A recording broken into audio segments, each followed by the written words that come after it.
This video continues with Chapter 21. Mercy is the compromise of the strong. What if a Hyuga awakened the corpse bone pulse? Chapter 21. Mercy is the compromise of the strong.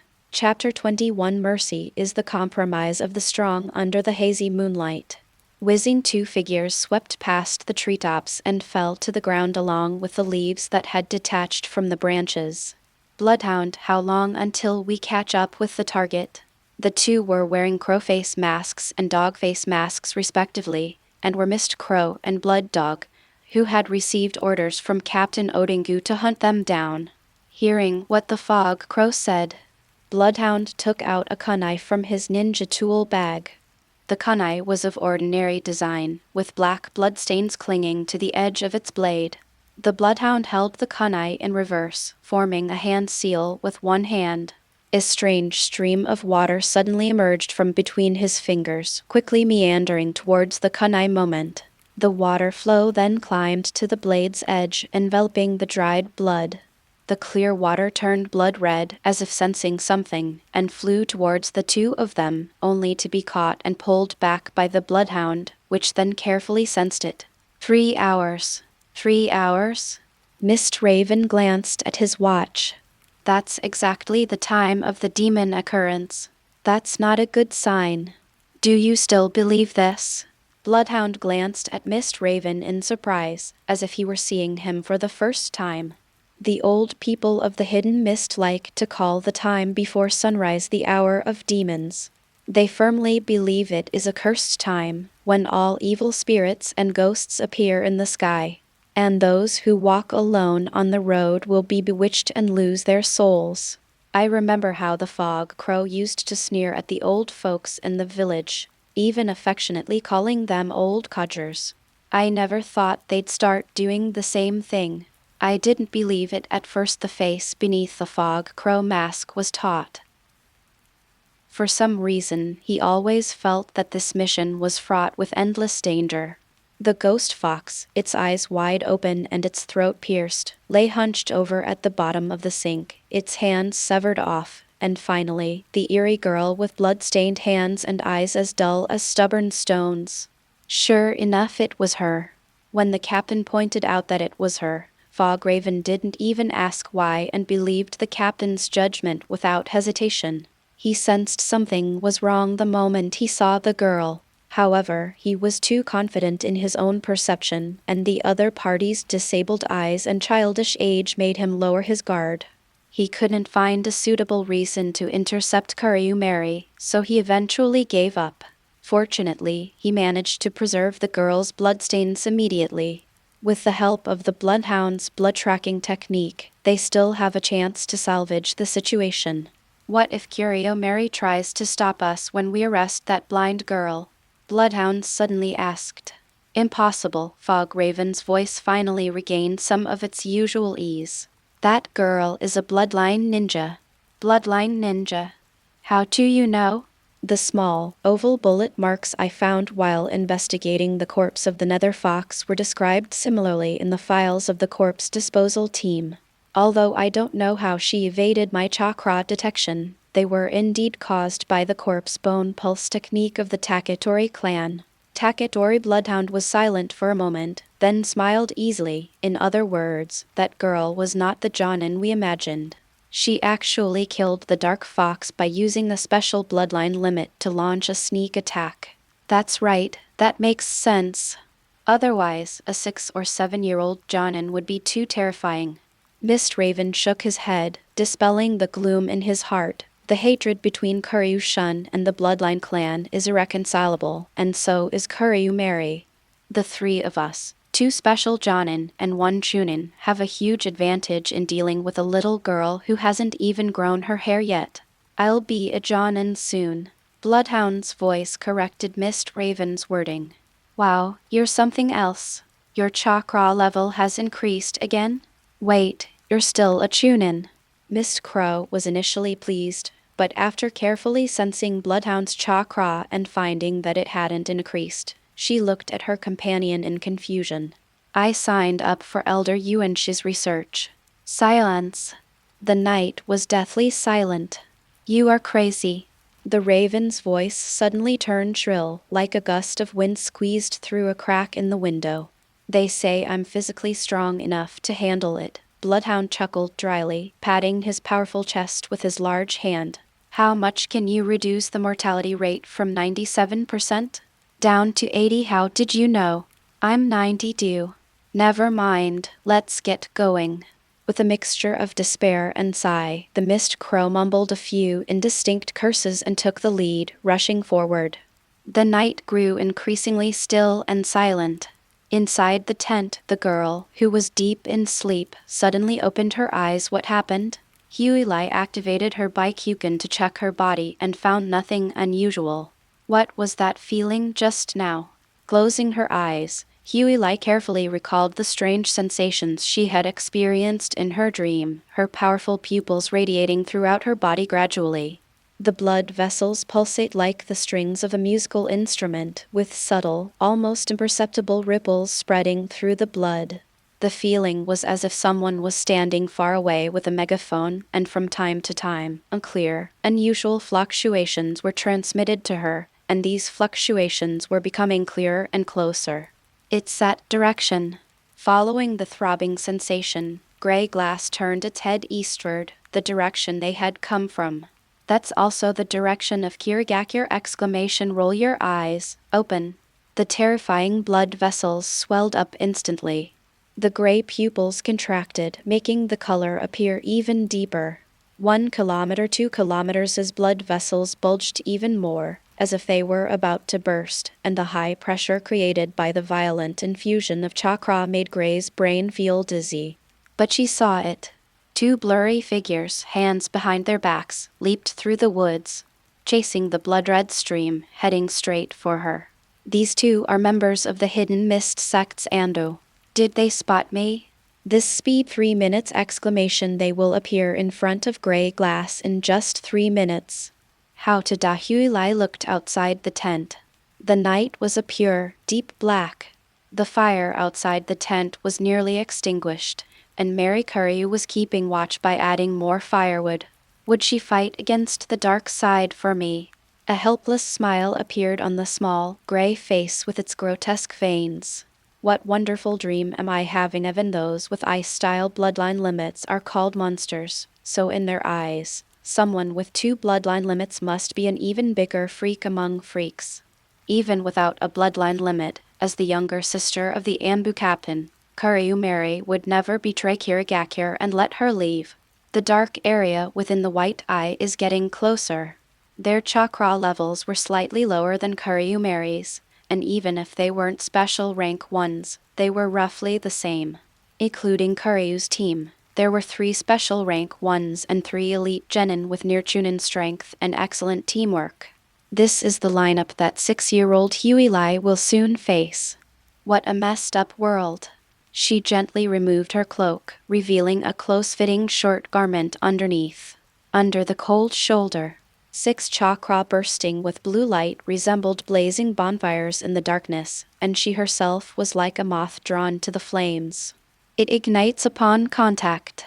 End of this chapter. Chapter 22 Cruelty is the Claws of the Weak. Chapter 22 Cruelty is the Claws of the Weak. Nightfall. Kuryu Mary stuffed the firewood in her hand into the fire, and the embers and the ashes climbed along the edge of the wood, and soon the firelight was bright again. The scene of the girl using ice magic to extinguish the fire during the day is still vivid in my mind. One day, I will kill all bloodline ninjas, I swear. Her brother held her tightly in his arms as she wept, his azure and deep blue eyes meeting in a shared, bone-chilling hatred. He wielded great power and provided strength within the Anbu, while he united civilian ninjas to suppress bloodline clans. Coincidentally, the Mizukid shared their views, and one by one, thriving bloodline clans were crushed by the brother and sister bloodline ninjas deserve to die. Sister Truth. Suddenly, a shout came from the only tent on site. Her voice was clear and gentle, as if the speaker was afraid of disturbing the sleeping crowd. Her soft and sweet tone touched the heart of Kuryu Mary. What happened? I need to go to the toilet. Wearing only a thin undergarment and blindfolded, Huey cautiously peeked out from inside the tent, like a kitten that couldn't find its mother. Be careful, I'll take you there. With a radiant glow of maternal love on her face, Mary quickly ran over, took Kari's soft arm, and helped her walk out of the camp. Mary, lost in the allure of gray glass beauty, failed to see it.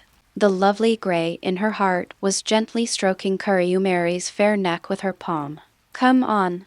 This way, watch out, there are stones here. Bass exclamation. There was a flash of white light. While talking to Harry, Mary suddenly felt a cool sensation in her throat, as if someone were gently stroking it with wet fingers. She casually wiped her hand, puzzled, and found her palm damp and slippery. Look down. His palms were covered in crimson. Ho ho, the ruptured trachea emitted a hissing sound of blood. Mary trembled, her eyes wide, staring in disbelief at the silver-haired girl in front of her who was tilting her head slightly. Her delicate face was chillingly cold. The soft, delicate little hands hanging down at the sides of the body had sharp thorns protruding from the fingers, and blood beads flowed down the slender bone thorns, hanging down the tips to form droplets of blood. She is Mary clutched the wound on her neck, trying to get away, but her legs grew increasingly weak. With a thud, he fell to the ground. Oh, Sister Zhenli, how are you? What happened? The three of them ran over, looking somewhat flustered. The sound of the object hitting the ground and Huey's panicked voice immediately woke the three of them up. In fact, they had already woken up when Grey Glass summoned Truth, and after confirming that nothing was wrong, they pretended to doze off out of boredom. Sister Zhenli, Huey pointed into the distance, where Mary was still struggling, clutching her neck. The three of them were stunned for a moment before quickly regaining their senses. You protect Huey, hurry, and save Teacher Lai Zhen. Yanjin made a quick decision. Without his command, Shin Akamura instinctively shielded Shira behind him, while Karin Toyama rushed to Mary Kiryo's side, her hands radiating a vibrant green light. It's okay. It's okay. Karin's lips trembled as she used her palm to cover the wound on Mary's neck. Faced with Yang Release, a symbol of life, the bleeding wound gradually showed signs of healing. Faster. Mary's face was pale, and it seemed that she had used up all her strength to utter those few simple words. It's all right, Teacher Lai, believe me. I can definitely heal you. Something seemed to be burning intensely beneath Mary's collar. Karin opened it with a puzzled look below. 5 explosive tags are burning rapidly! Mary's azure pupils contracted to pinpoints. Karin, run. Tanshin Huala's emerald green eyes suddenly widened. Boom! Exclamation! Fire shot into the sky. The pitch-black night was instantly illuminated. The terrifying explosion, accompanied by a shockwave, overturned Yanjin, who was not far away. Yanjin scrambled to her feet, looking fearfully toward the epicenter of the explosion. Inside the pitch-black explosion crater, the charred pieces of meat exploded and shattered on the ground. Mary, Karin, how could this be? Looking at everything in front of her in disbelief, Yang trembled and backed away. Without even seeing the enemy, Sensei and Karin died just like that. Impossible. It's an illusion. Village, Kyu. Yanjin turned around in a panic. The silver-haired girl holding a single-edged sword calmly pulled the bone blade that was stuck in Akamura Shin's back. Blood flowed down the blade, staining her snow-white cuffs red.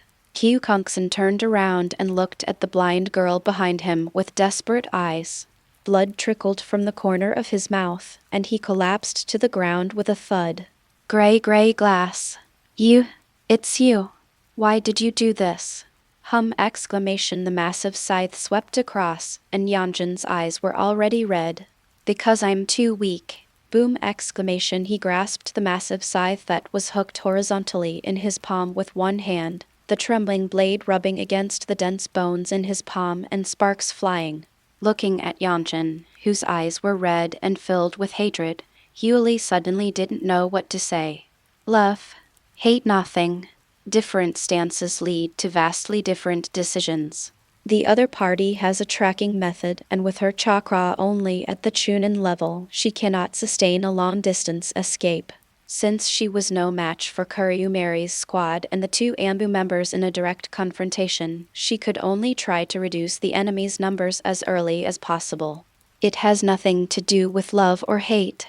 It was only because of insufficient ability and different positions that the most efficient strategy with the highest chance of survival was devised. This plan may be somewhat cruel, but kindness is the luxury of the strong. Cruelty is the claws of the weak. He tilted his head to dodge Yamjin's fierce right punch. He leaned forward and plunged the blood-dripping bone blade into Yamjin's chest. Then, the massive scythe fell to the ground. Yamjin bent over, struggling against the bone blade in his chest for a moment, but the excruciating pain and blood loss rendered him powerless to resist. Damn monster, why didn't you kill me first? Sorry, Yamjin. You're the least threatening to me because you're skilled in physical combat. PFFT. The bone blade was pulled from the chest, slicing open the entire chest and abdomen, splattering blood everywhere. Yamjin convulsed twice and then showed no signs of life. A gentle breeze flickered the flames, casting indistinct shadows. Holding a blood-stained bone blade, Huilai turned her head to look at the dense trees not far away. Pat! Two figures landed lightly, looking at the charred limbs scattered on the ground and the porcelain white girl standing sideways with a bone blade protruding from her palm. Mist Raven rubbed her hair in annoyance. It seems we're a step too late. There are too many traps set up around here. I'm afraid of alerting the enemy and taking a long detour. Bloodhound stared at the dangerous girl in front of him, his short hair standing on end like steel needles, his body in a defensive posture, making his muscles appear even more bulging. They didn't have to die, you just arrived too early. The bone blade sliced across the ground. It left long, bloody marks on the soil. As Huilai gazed at the familiar dark division, she couldn't help but recall that bloody night. Mist, battlefield, broken limbs and severed bodies, and a boy crippled like a wild dog. Everything in front of me kept overlapping. After going around in circles, it seemed she had returned to the battlefield where she had just woken up. Taketori Harry, that's my name. Aren't you planning to let us go back alive? Amused by Mist Raven's words, Grey Gly curled her lips, but her face was colder than an iceberg. If the two of you get away, Kiryu and the others will probably die with their eyes wide open in disbelief. Young miss, I should be the one saying that. Mist Raven slowly drew his kunai, while Bloodhound raised his long blade. If we don't bring your head back, even more people will die with their eyes wide open in disbelief. A sudden gust of wind swept through the woods, and the flames ignited on the branches and leaves burned fiercely and spread. By the light of the fire, 3 figures stood facing each other from a distance, the space filled with crimson blood, mist, and murderous intent. End of this chapter. Chapter 23 Crows and Dogs. Chapter 23 Crows and Dogs. As the night grew darker, the stars and the moon disappeared, making the flames burning on the treetops appear even brighter. The fire flickered. The raven's eyes suddenly sharpened. Raise your hand. Whoosh! 2 cold beams of light flew toward Grey Glass's face. At the same time, the Bloodhound, wielding a blade as tall as a person, roared, channeled chakra into his feet, and stomped his foot hard, sending dust flying backward like arrows. With the help of recoil force, the Bloodhound was already close, its long blade aimed at Grey Glass's abdomen. Its charge was incredibly fast. The blade arrived almost simultaneously with the shuriken. The 2 forces, one above and one below, formed a pincer attack. The kunai was still in the air. Mist Raven, clutching a kunai, flanked Grey Glitter, his eyes fixed on every vital spot on her body. The slightest opening would send his shuriken swiftly to her death. The opponent's escape route was blocked, so retreat was the only option. But as soon as she takes a step back, Bloodhound immediately follows, and with her own pressure from the side, defeat is only a matter of time. This is what his years of experience in the shadows taught him. But everything today is destined to exceed his imagination. Because he was about to face the first person in the ninja world in 1,000 years to possess both the Byakugan and the Shikotsumyaku bloodline. The complementary bloodline limits are destined to shine with endless brilliance in the hands of Hyuga. Roll your eyes. Gray Glass growled inwardly. The blood vessels around his eyes bulged and spread to both sides of his cheeks. Beneath the blindfold, his gray pupils were as sharp as an eagle's eyes. The world seemed to slow down. He held a shuriken to the side, his eyes like those of a hawk surveying its territory. Holding a long sword, the bloodhound charged forward, kicking up clouds of dust. The shuriken, gleaming coldly, spun in the air, and she could even see the purple stains painted on the blades of each one. In terms of insight and dynamic vision alone, the Byakugan far surpasses the Sharingan. In the high-speed taijutsu clashes of ninjas, accurately striking the opponent's pressure points is a fundamental skill for every Hyuga ninja. Calmly tilting its head left and right hiss. 2 spinning shurikens sliced through the air, whizzing past Gray Glass's ears. The purple blades almost grazed her ears, but didn't hurt her in the slightest, not even cutting a single strand of her silver-gray hair. Extreme accuracy and confidence stem from the terrifying observation from a god's eye view. Both palms split open simultaneously. 2 bone blades, each about 1.2 meters long, suddenly appeared in Hyuga's hands. Bloodhound's longsword was deflected by Gray Glass's bone spikes. The blade pierced through Gray Glass's body, exiting from his side and rear, yet not a drop of blood was drawn. The other bone blade swept across. It slashed at the bloodhound's chest. Bloodhound missed its attack and retreated instantly, narrowly dodging Gray Glass's sweeping attack. Pity. Gray Glass watched the bloodhound retreat rapidly and thought to himself. Clutching the bone blade in his hand, he retracted the blade, which had subtly extended to 1.4 meters during the swing. Step on the ground. All the muscles in his body contracted and tightened at the same time. Chakra attached to the muscle groups. An infinite power was transmitted to his feet like a spring boom! The immense force stomped a deep pit into the ground side. The crow's eyes suddenly blurred. The girl wielding the stark white bone blade had already charged into the bloodhound's sight. What a great speed! Whoosh! Whoosh! 2 more shurikens flew out from the blind spot and pierced the back of Gray Glass's head. He didn't even turn his head. Gray Glass continued to charge forward in pursuit of the bloodhound, casually knocking away shurikens with the bone spikes in her left hand behind her head. The other side. The bone spur on his right hand suddenly transformed into a broad-bladed, heavy sword as large as a door panel! Wielding the heavy sword, Gray Glass slashed down fiercely at Bloodhound's face. The intense wind pressure seemed to materialize. Even before making contact, Bloodhound knew just how terrifying the power of this attack was. But at that moment he had no time to dodge. He could only raise his long blade in an attempt to block the strange-looking weapon in the opponent's hand. Clang! Exclamation! The sound of metal clashing echoed in my ears. The heavy, broad blade slammed into the slender blade, instantly shattering the thin blade in the middle with a mournful cry. The bloodhound was thrown into a throbbing rage by the powerful impact. The blade in his hand felt as if it had been kicked by an elephant. Even though he had filled his wrist with chakra to cushion the blow, the terrifying impact from the Gray Glass still caused his tiger's mouth to split open, bleeding profusely. His wrist and forearm were also covered in crimson. Although they paid a heavy price, they managed to withstand the blow. Before the bloodhound could even catch its breath, the bone blade that had just deflected the shuriken behind his head slashed down again.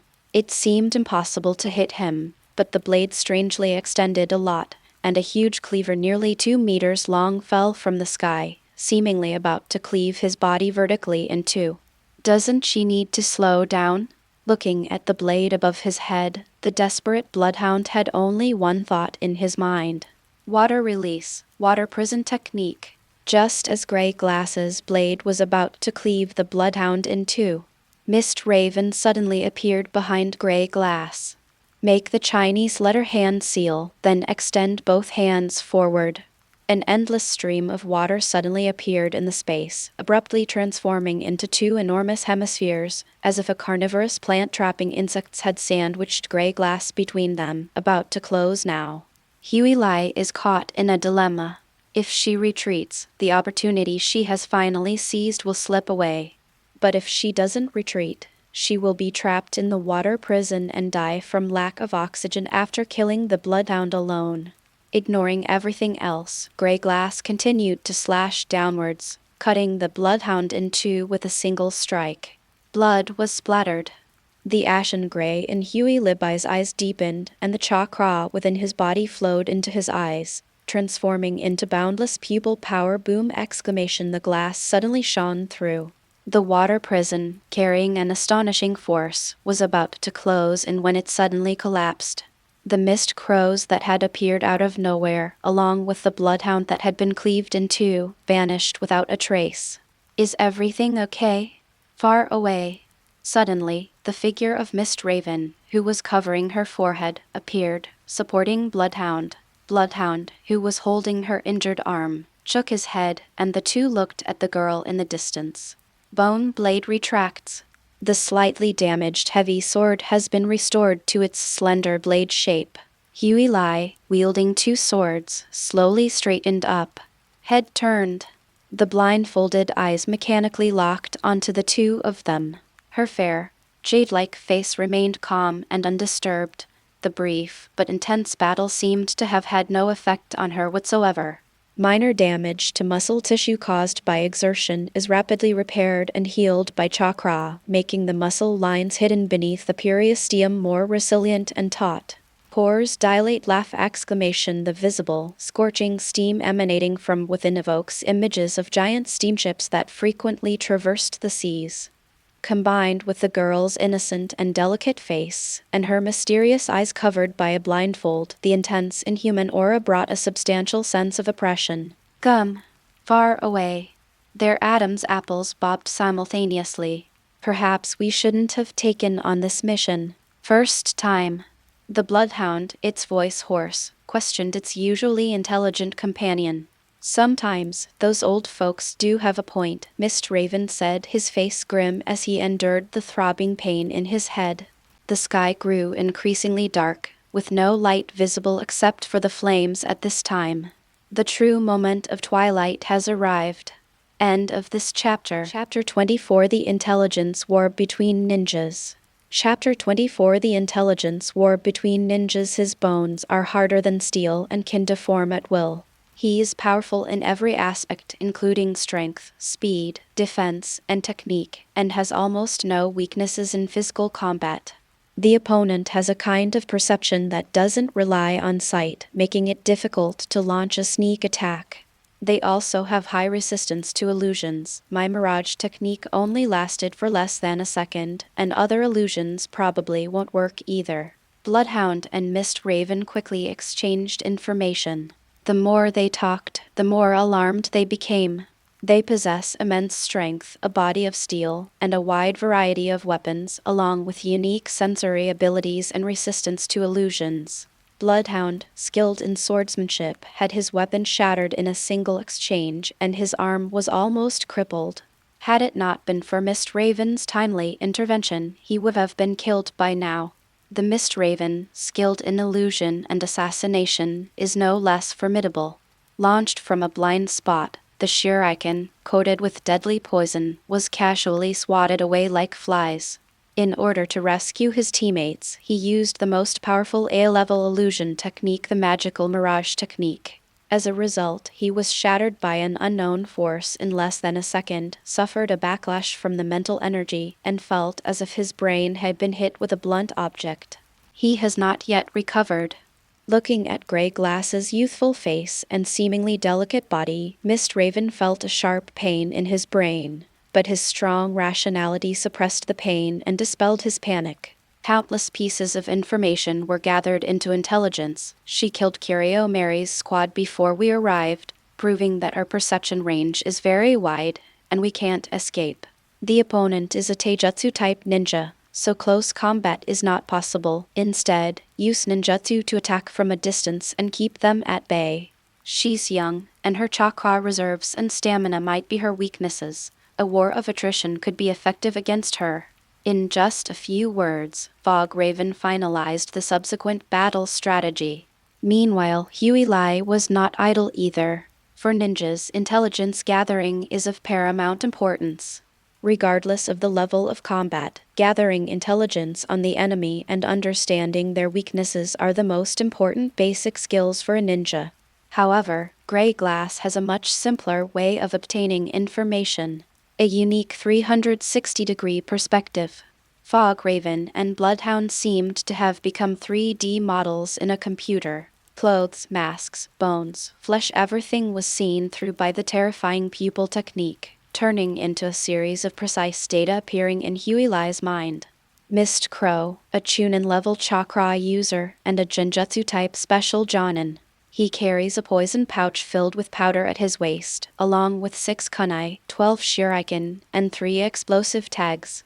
He has a weak muscular structure, is skilled in Genjutsu and sensory ninjutsu, but is not good at direct combat. Bloodhound, chakra level, Chunin rank. He has a robust frame and strong muscles, is skilled in taijutsu and swordsmanship, and possesses considerable strength. He carries several ninja tools, but no poison or explosive tags, making him relatively low threat. His right arm is torn, swollen, and congested with blood, with a minor crack in the wrist bone. His taijutsu is almost completely disabled. The opponent no longer has the resources to fight her head-on. Using ninjutsu to restrain her would consume even more chakra, while she herself consumes very little chakra when using either the Shikotsumyaku or the Byakugan. In a contest of attrition, the ultimate victor will surely be oneself. And her opponent will probably not engage in close combat with her again. She must be careful to deal with any powerful ninjutsu attacks that may occur, and use her own strengths to forcefully break through and attack the enemy's weaknesses. Squeak, squeak. Except for the vital areas, the periosteum in Huey's body rapidly thinned, reducing his defenses and causing his weight to drop drastically. Chakra gathers in the thighs. Layers of muscle automatically tear apart and then heal in excess. The muscles in the thighs become more developed and powerful, with clear lines like steel bars. The bones struggle to protrude from the soles of the feet, breaking through the shoes and socks, protecting the feet while stabilizing the ankles, forming a more complete and secure kinetic chain. The bone blades opened wide and were placed on either side of the body, like wings. Squat down and lean forward. His whole being was like a bowstring stretched to its limit. The unusual movement on Grey Glass's side immediately caught Mist Raven's attention. The exoskeleton extending from its feet and the slightly strange movements set off alarm bells in its mind. The combat instincts honed through long battles constantly sounded the alarm. It made him tremble all over, as if he were dancing on the edge of a knife. With his energy fully charged, Huey suddenly raised his head, his 2 bone blades spreading out in a straight line. Bone shoes stomped wildly on the ground. His body hurtled towards the 2 of them like a cannonball coming. Run away! The crow and the bloodhound roared at the same time. From their original positions, Huey's figure suddenly appeared, as if teleported, her movement almost invisible. The gleaming blades extended abruptly from her sides. Utilizing her immense speed, the blades sliced through space in an instant, nearly severing both of them at the waist. The Fog Raven and the Bloodhound leaped into the air in an instant. The upper body is pressed down, the knees touch the chest, and the body is almost folded in midair. Like rhythmic gymnastics, it was fluid and synchronized. The blade grazed the sole of the shoe, the specially made steel at the bottom of the ninja shoe rubbing against the bone, and suddenly sparks flew violently in the darkness, emitting a piercing wail. Leaping over the blades, the 2 lightly stepped on the bone blades with their toes, their bodies floating in midair, sandwiching Huey between them. All four hands simultaneously form hand seals. Chen Chu Mao. Wai Noon Chen Yin. Water release. Water chaos exclamation earth escape too long spear exclamation the mist crow spewed out a large stream of water, and at the same time, the earth shook violently. Thick earth spikes emerged from the ground and attacked gray glass all at once. The surging water collided with the spikes on the ground.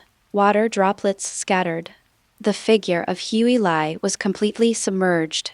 Fog Raven and Bloodhound tumbled through the air and landed lightly. How about it? The chakra reaction is over there. The crow, its hand forming an unformed seal, suddenly turned around call exclamation a strong wind howled and gray glass, with her arms crossed, was pressed against her face. His pupils suddenly contracted to the size of a pinhole. Blood splattered. The blade drew across in the air, slicing the mist raven's body into 4 pieces, before being smashed to pieces by the gray glass's body that followed.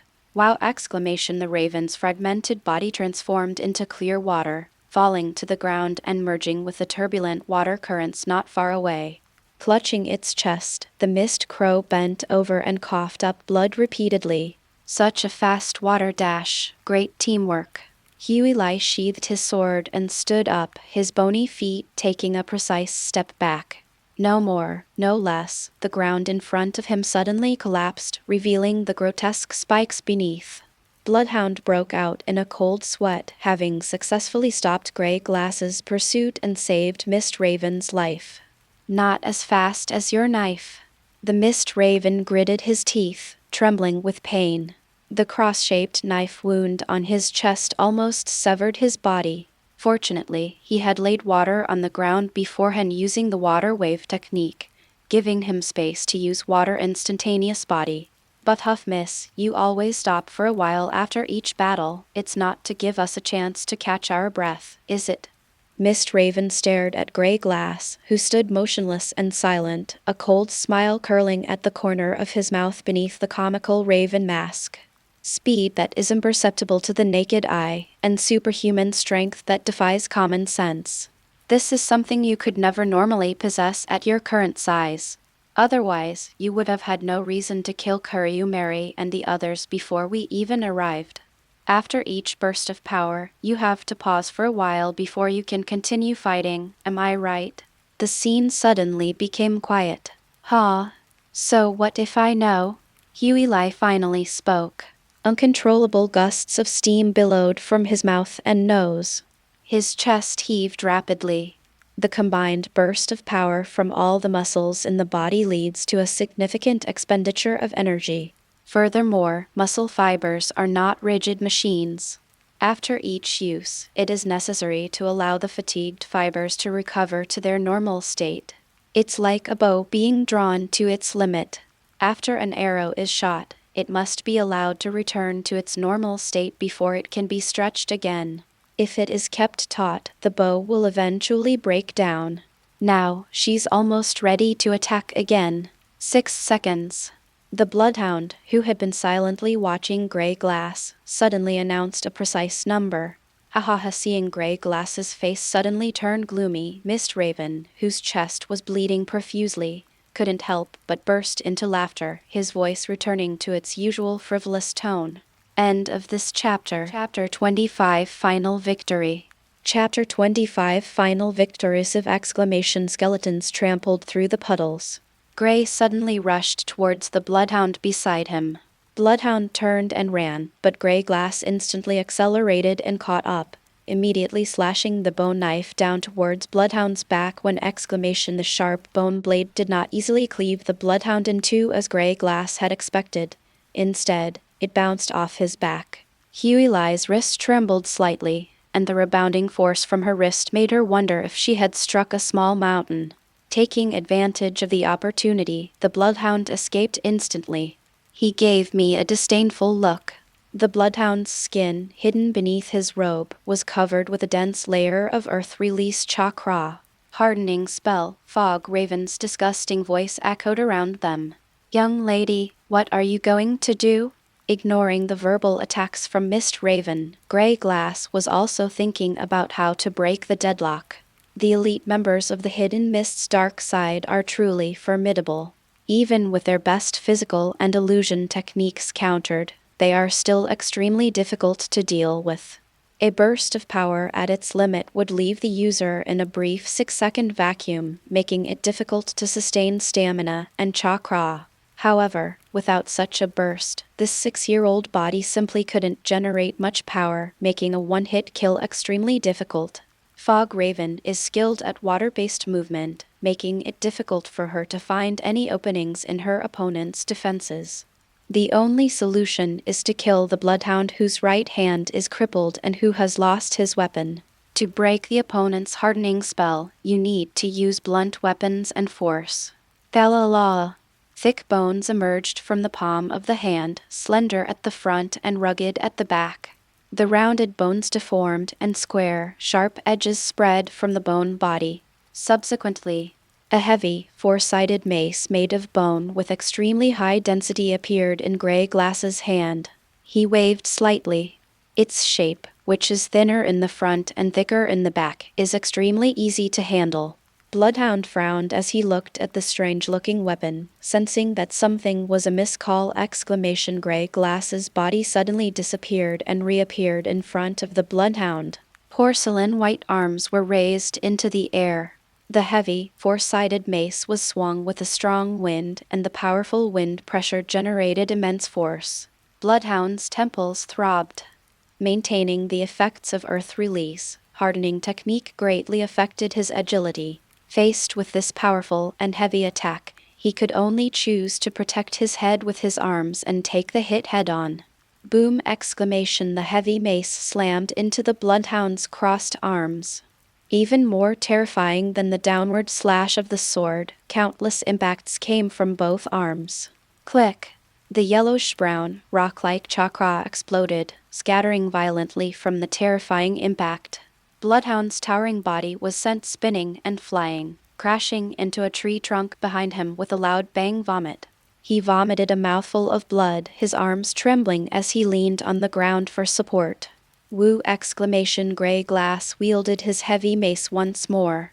The sharp edges, accompanied by a strong wind, were aimed directly at the bloodhound's forehead. Bloodhound's hair stood on end as he watched the terrifying blunt weapon hurtling towards him. If he were to be struck on the head by this powerful blow, he feared he would lose his life. Got you. In times of crisis. Suddenly, the Mist Crow used Water Instant to quickly close the distance, and the water beneath Grey Glass's feet abruptly transformed into a water whip, wrapping around her ankle. The heavy blow was delayed. Grey Glass sidestepped the water whip. Unexpectedly, the bloodhound lying on the ground in front of her suddenly got up and charged at her, roaring angrily. Although Hyuga had already seen it, her old strength had dissipated and her new strength had not yet been generated.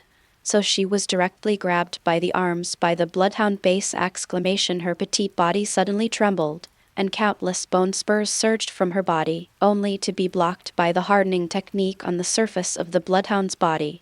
The stark white bone spurs sparked against the yellowish-brown skin, neither side gaining the upper hand. At this moment, Grey Glass's muscle strength was almost exhausted due to the force she had just exerted, and she was temporarily unable to break free from the bloodhound's grip. 5 seconds. The number flashed through the minds of all three simultaneously. Having just unleashed 2 bursts of immense power, Grey Glass has 5 seconds left before his next burst. Taking this opportunity, Fog Raven approached and extended its hands. Water release, water prison technique.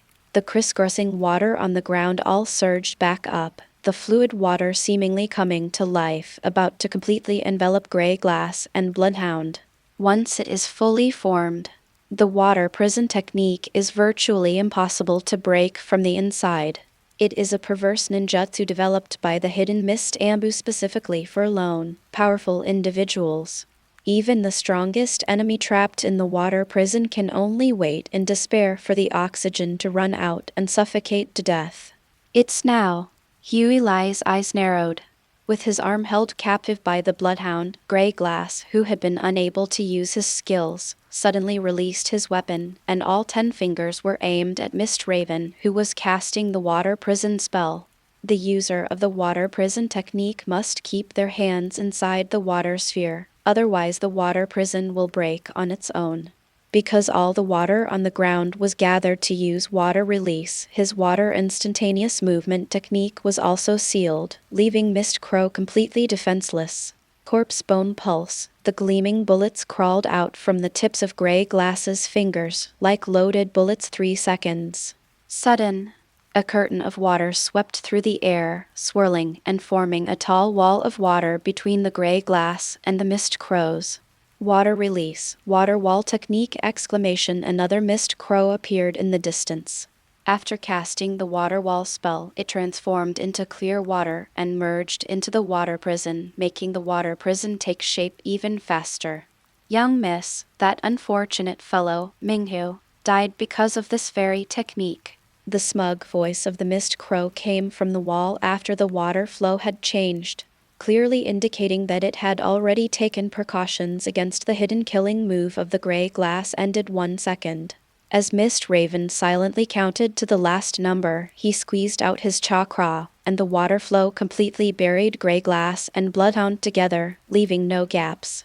Looking at the enormous water prison in front of him, and the 2 figures locked together inside, the Fog Crow finally breathed a sigh of relief. All that's left is to wait for the oxygen inside to run out, then pull the Bloodhound out, and the battle will be completely over! What an amazing young man! Before Mist Raven could even utter a sigh, the water sphere suddenly trembled violently again, as if the chakra maintaining the technique was about to run out. Okay. The Fog Crows were greatly alarmed.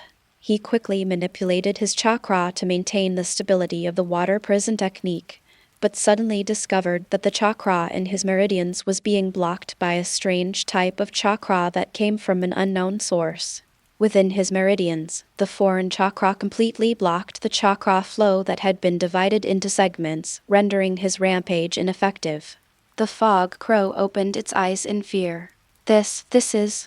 Only then did he realize, below the water sphere, extremely fine strands of hair extend from the bottom of the water sphere. Under the cover of night, the hair strands, barely visible to the naked eye, pierced the acupoints on Mist Crow's skin like steel needles, continuously channeling chakra into his body. His meridians have been completely locked down by these foreign chakra. Wow! The water sphere, now deprived of the support of the Mist Raven's chakra, collapsed with a crash, revealing Grey Lie with her hair hanging down and her body soaked, and the Bloodhound still tightly binding her.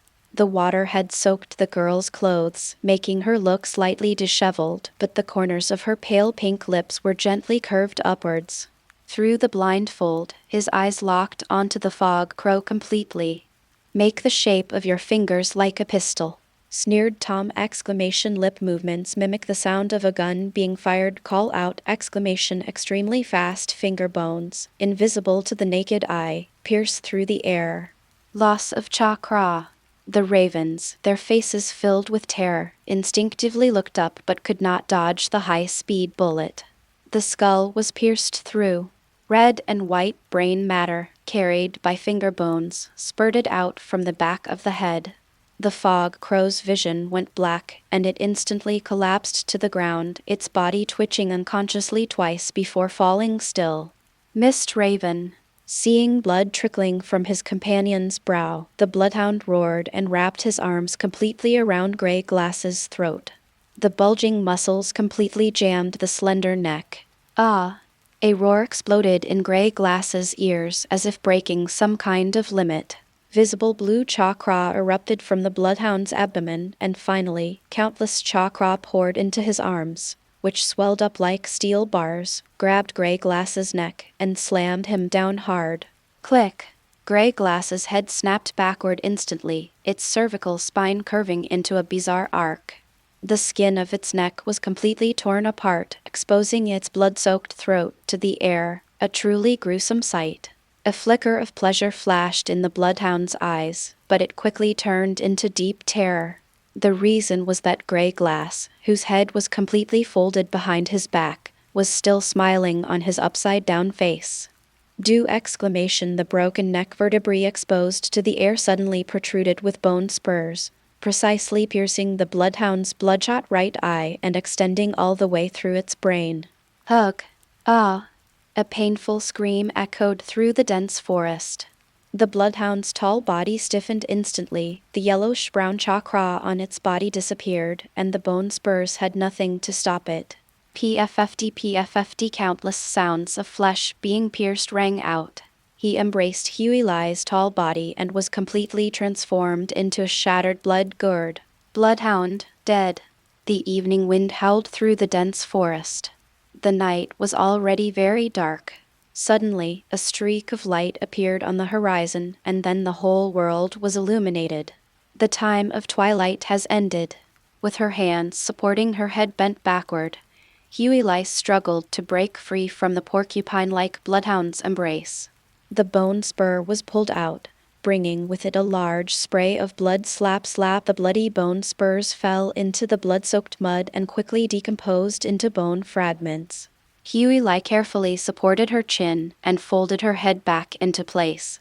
Visible bone fragments extended from her cervical vertebrae to fix her head in place, and the torn fascia and nerves automatically reconnected under the influence of chakra.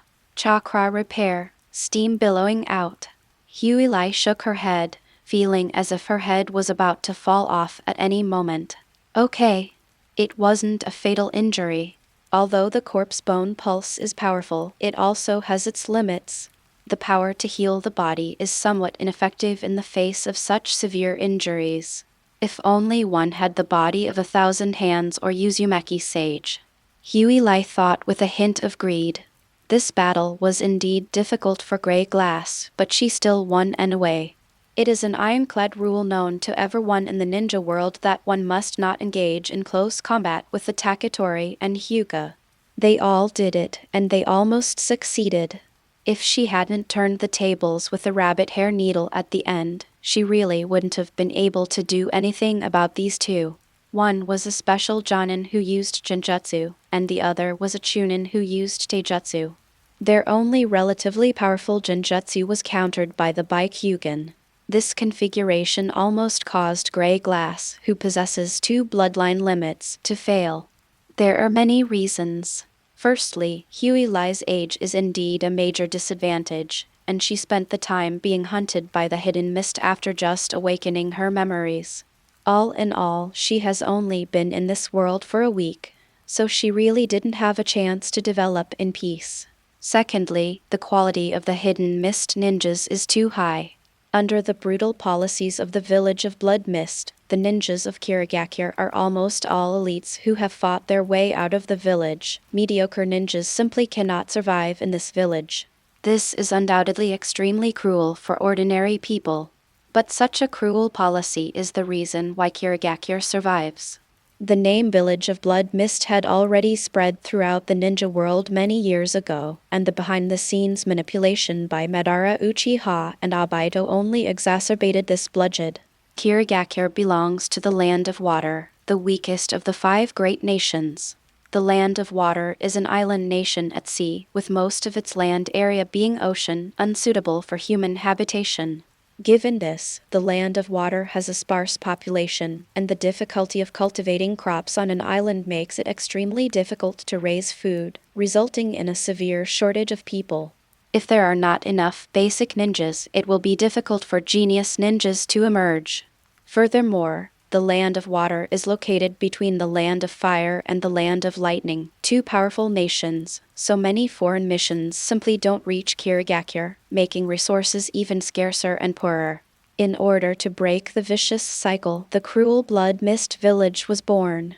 The ruthless elimination mechanism revitalized Kirigakure, producing a constant stream of skilled fighters such as the 7 ninja swordsmen Hazuki, Minazuki, and Taketori, which is why the system has been able to continue to this day. Every system exists for a reason, and this cannot be changed by the efforts of 1 or 2 people. Huey Lai still vaguely remembered her father mentioning the wool of the mist: a hazy, ethereal mist cannot form a vast, boundless sea.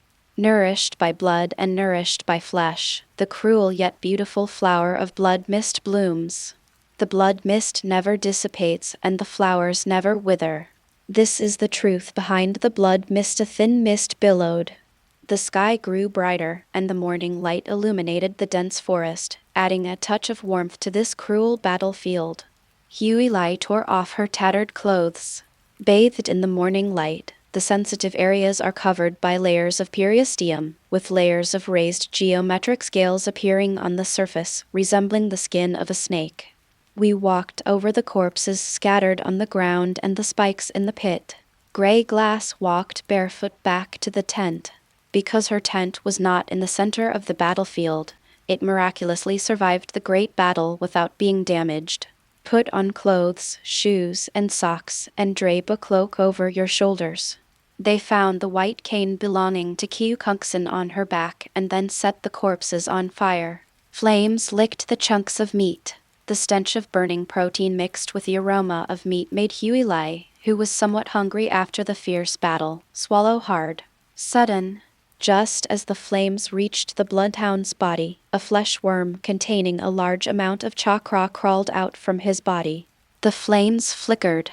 The flesh worm moved away from the flames and crawled outwards. Hyuga was startled and rolled her eyes, locking onto the flesh worm. The flesh worm was about the length of a hand, thin and flat, with a dark blue-black body and a strange slime on its surface. Don't let its small size fool you.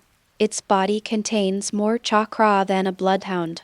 The heterogeneous deep blue chakra emits a strong light in the Byakugan's view. This Hyuga frowned deeply. Isn't this the chakra that Bloodhound used when he suddenly unleashed his power? It snapped her neck, which was harder than steel, in one go. She was very curious about this sudden power that even the white eyes couldn't detect. Chinese letter. The flesh worm was wriggling on the ground. The deep blue chakra transformed into a stream of moist water, extinguishing the raging flames.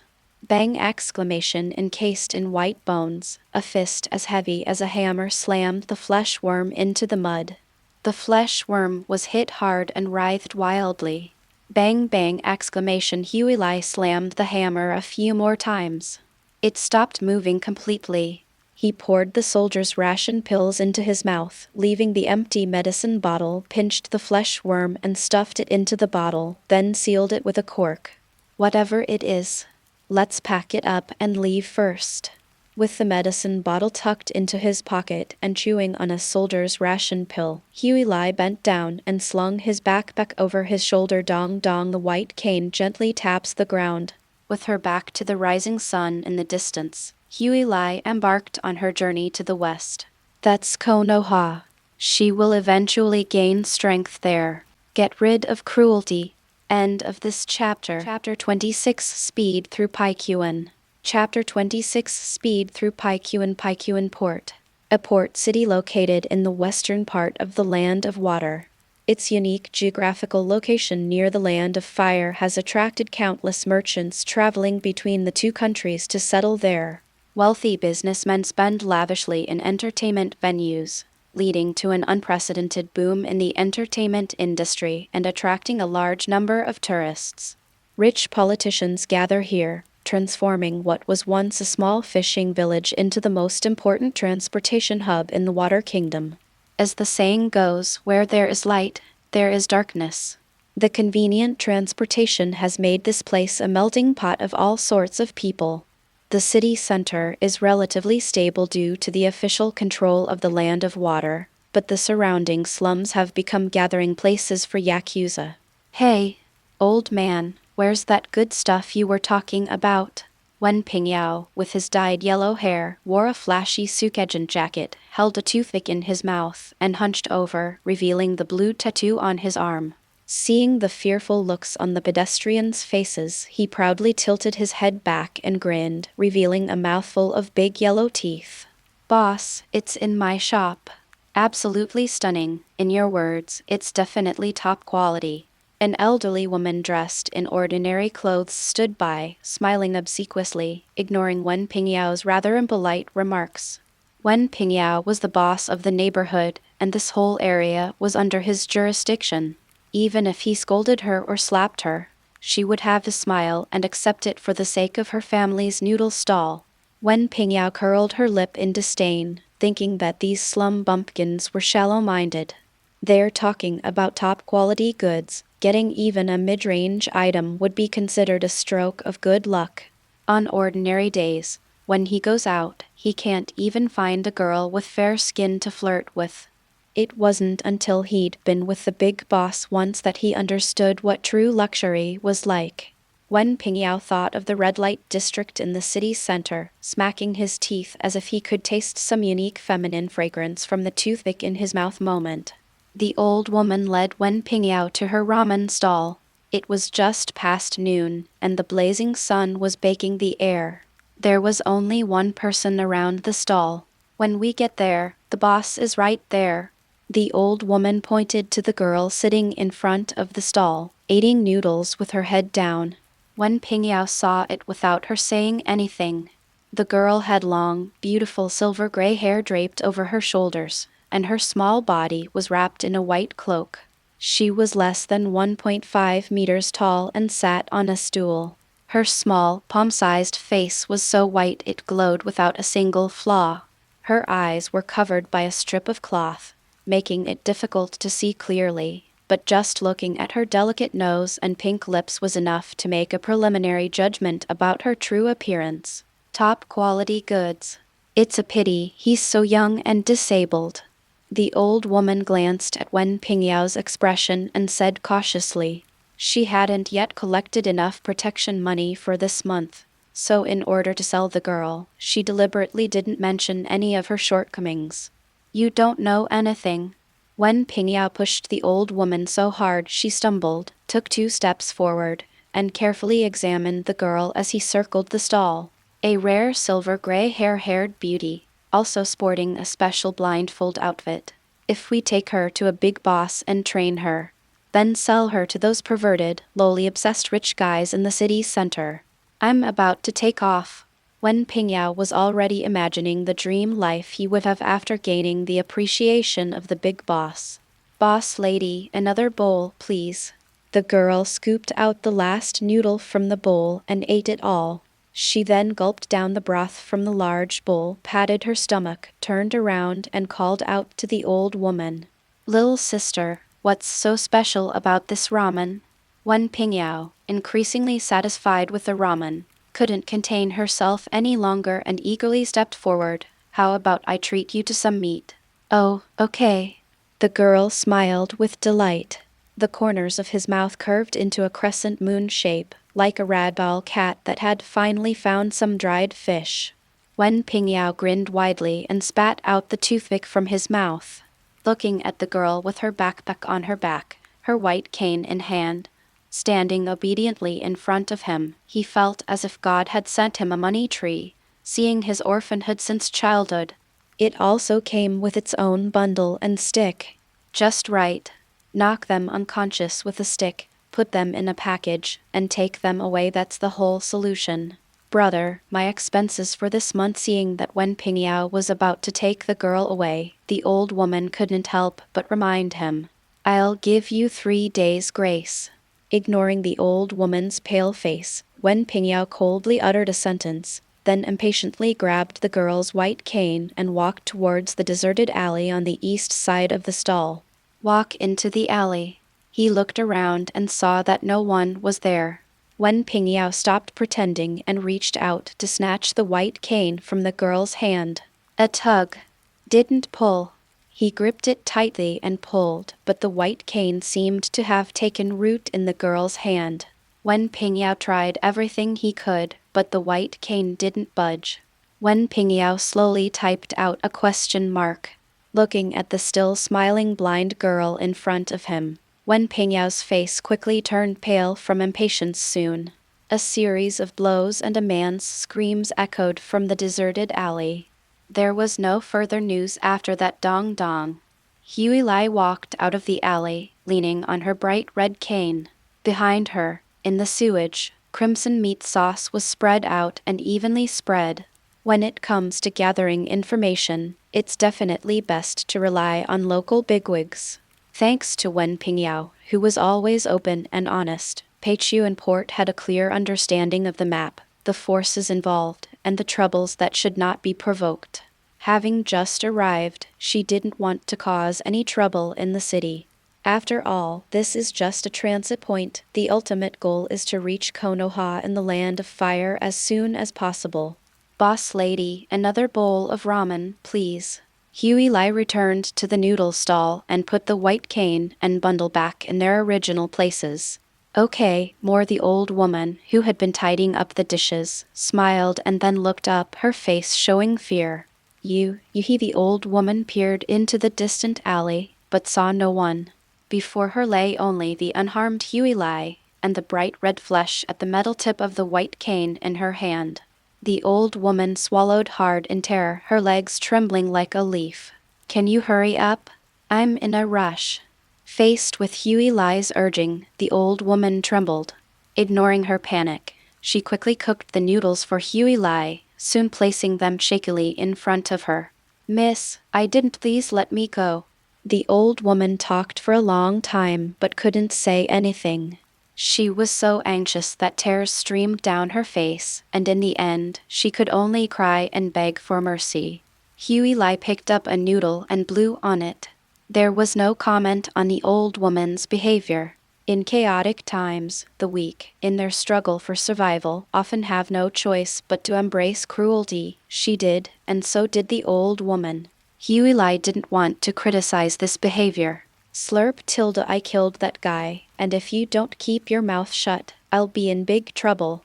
Huey Lai took a bite of noodles and mumbled something indistinctly. Upon hearing this, the old woman immediately knelt on the ground, crying and promising, I will absolutely not tell anyone. Please. Dong dong dong. Huey Lai continued eating her noodles, ignoring the woman kneeling and kowtowing. Glug glug. The soup quickly entered Grey Glass's stomach, the delicious broth bringing a lazy warmth that slowly dispelled the fatigue from fighting the dark fog. Wah! Wah! From beneath my feet, strange whimpering sounds continued to come. Huey Lai put down the empty bowl and turned her head to look.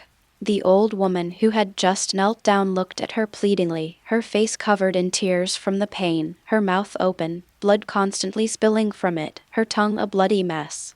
She actually bit off her own tongue. Woo bang bang bang. The old woman repeatedly banged her head against the ground, and soon her forehead was covered in blood.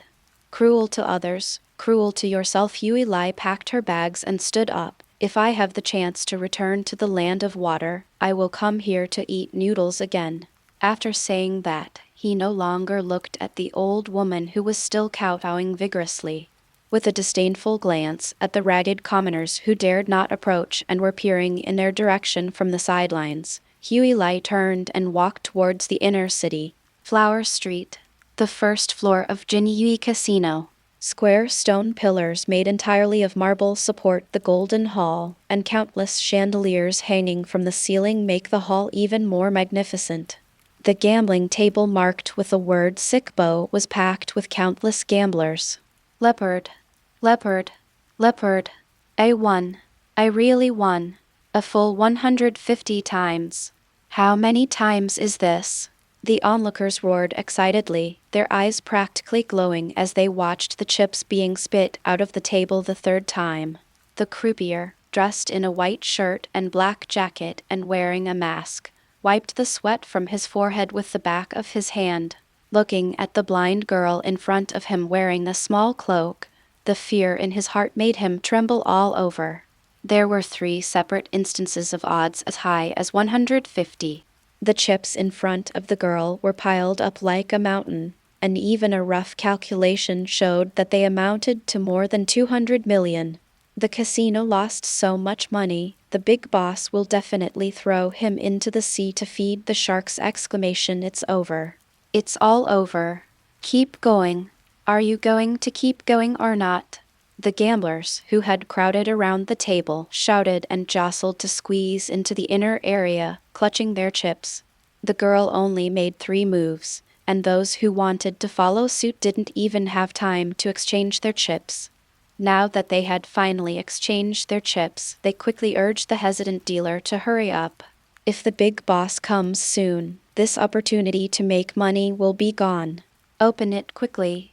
Exactly, don't be afraid to drive. The onlookers became increasingly booing and jeering. Looking at the surging crowd and the blind woman who remained quietly seated, savoring her drink, the dealer dared not open the door again. He ignored the gambler's commotion, pretended not to hear, stopped shaking the dice, and silently waited for the big boss to come over. Hyuga took a sip of the unknown juice in her glass. The sweet and sour taste gave her the illusion of returning to her past life. The dealer's uncooperative attitude did not anger her in the slightest. We're all working people, so we can understand each other. Born under the red flag, she was a model youth with the best qualities in the world. However, the harsh living environment in the hidden mist village and the land of water prevented her good character from ever being revealed. He savored the juice in his mouth. Looking at the mountain of chips in front of her, Hyuga felt a sense of satisfaction. After leaving the slums, she headed straight for the casino. She probably wouldn't return to the land of water until she had the power to dominate the ninja world. Before leaving, she needed to use her Byakugan's abilities to make one last killing. The future life in Konoha is a relatively peaceful place. There is no invincible power there. Violence is less effective than money. Of course, violence is quite effective in the land of water. The white eye hidden beneath the blindfold of Hyuga had quietly opened at some point. In the transparent world, 3 faint chakra reactions came into view. There were only 3 ninjas in the entire casino. The chakra response was extremely weak, almost imperceptible. At first, she didn't dare to be careless, and she checked and scanned them again and again until she had observed them inch by inch. Only then did Hyuga realize with surprise that the other party really didn't seem to have anything special about them. Only then did she realize what was happening. Having encountered many demons in Kirigakure, her understanding of ninjas is now somewhat skewed. In reality, there is a deep chasm between the ninjas of the 5 great ninja villages and the wandering ninjas of the outside world, and the ninjas of Kirigakure are the elite among the elite of the 5 great ninja villages. Only by selecting the best from among the elite in Kirigakure, a village teeming with wise men, can one become the Kirigakure Anbu. It would be absurd to say that a group of ninjas were all highly skilled individuals like the Mist Raven and the Bloodhound. Just as Hyuga was pondering silently, footsteps suddenly came from outside. Get out of the way! Get out of the way! The tall bodyguards, dressed in matching black suits, pushed aside the gamblers watching outside the gambling table, using their backs to block the crowd and clearing a path between the doorway and the gambling table where Hyuga was.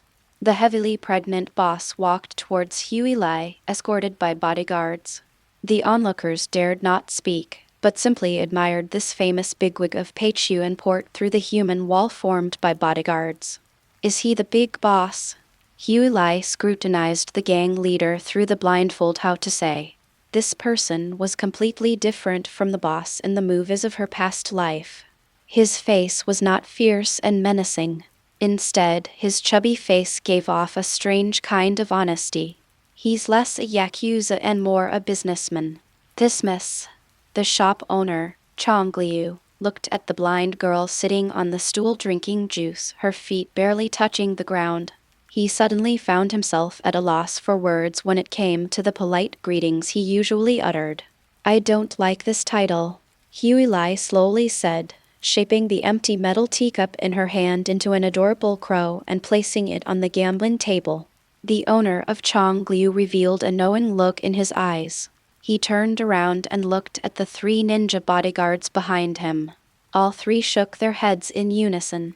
They could turn iron into mud with one hand. Without ninjutsu, they absolutely couldn't do that. This bunch of rubbish. They're all idiots. The owner of Chongliu rolled his eyes, then turned around with a forced smile. Excuse me. My name is Chongliu Wangxing. May I ask what your needs are? The boss of Chongliu became increasingly respectful. Having witnessed the true power of a ninja just 2 days ago, he was now filled with fear of all ninjas. "Shall we go upstairs and talk?" "Please come upstairs." The owner of Changliu raised his hand in a gesture of humility, adopting a very subservient attitude. Huey jumped off the chair, leaned on her cane, and went upstairs. The pile of chips, stacked like a small mountain, was still on the table, but no one paid any attention to it. Outside the human wall, the crowd, who were waiting to see how the owner of Changliu would treat the blind woman, were utterly astonished by what they saw. After the initial surprise, a variety of speculations emerged. Some said the girl was a distinguished guest from the Land of Fire, others said she was the youngest daughter of the daimyo of the Land of Water, and still others were trying to take advantage of the girl's absence to steal the chips on the table. The moment he reached out, the bodyguard slammed him onto the table like a pig about to be slaughtered. However, none of this has anything to do with gray glass. The group walked up the stairs. Second floor, individual cubicles. Boss Changliu sat opposite Huey with his only 3 ninja bodyguards. "What are your orders, sir?" "3 things." Huey held up 3 fingers. At this point, Boss Changliu no longer regarded Huey as an ordinary blind person. He straightened his expression and looked like he was listening attentively. "I'm exchanging the chips for cash. I'll take them with me later." "As it should be." Boss Changliu nodded, looking completely at ease. The bodyguard behind him, out of Changliu's sight, smirked, wanting to laugh but not daring to. I've never seen a boss like Changliu show such respect for the rules before. "A ticket to the Land of Fire. Do you have any requests?" "Safe and fast." "Then it's just the Hope." It's a merchant ship that frequently travels between the 2 countries of water and fire, with established shipping routes, and it even has ninja bodyguards on board, so it's not afraid of pirates. "You decide what to do, but it has to be quick." Boss Okuryu turned to his bodyguard and said, "Yuta, go now." "Yes." The bodyguard's smile faded and he opened the partition door to leave. Huey was very satisfied with Boss Changliu's pragmatism and efficiency. "If you're going to the Land of Fire, would you like me to exchange your chips for the Land of Fire's currency? That would make it easier for you to use them." The owner of Changliu asked questions carefully, looking at the chubby boss in front of her.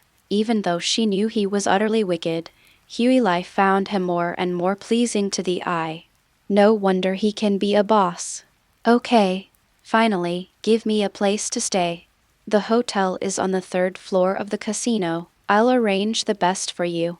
"Okay. The cost of the boat ticket and accommodation can be deducted from my gambling funds." "Oh, and deduct an extra $1,000,000. Why?"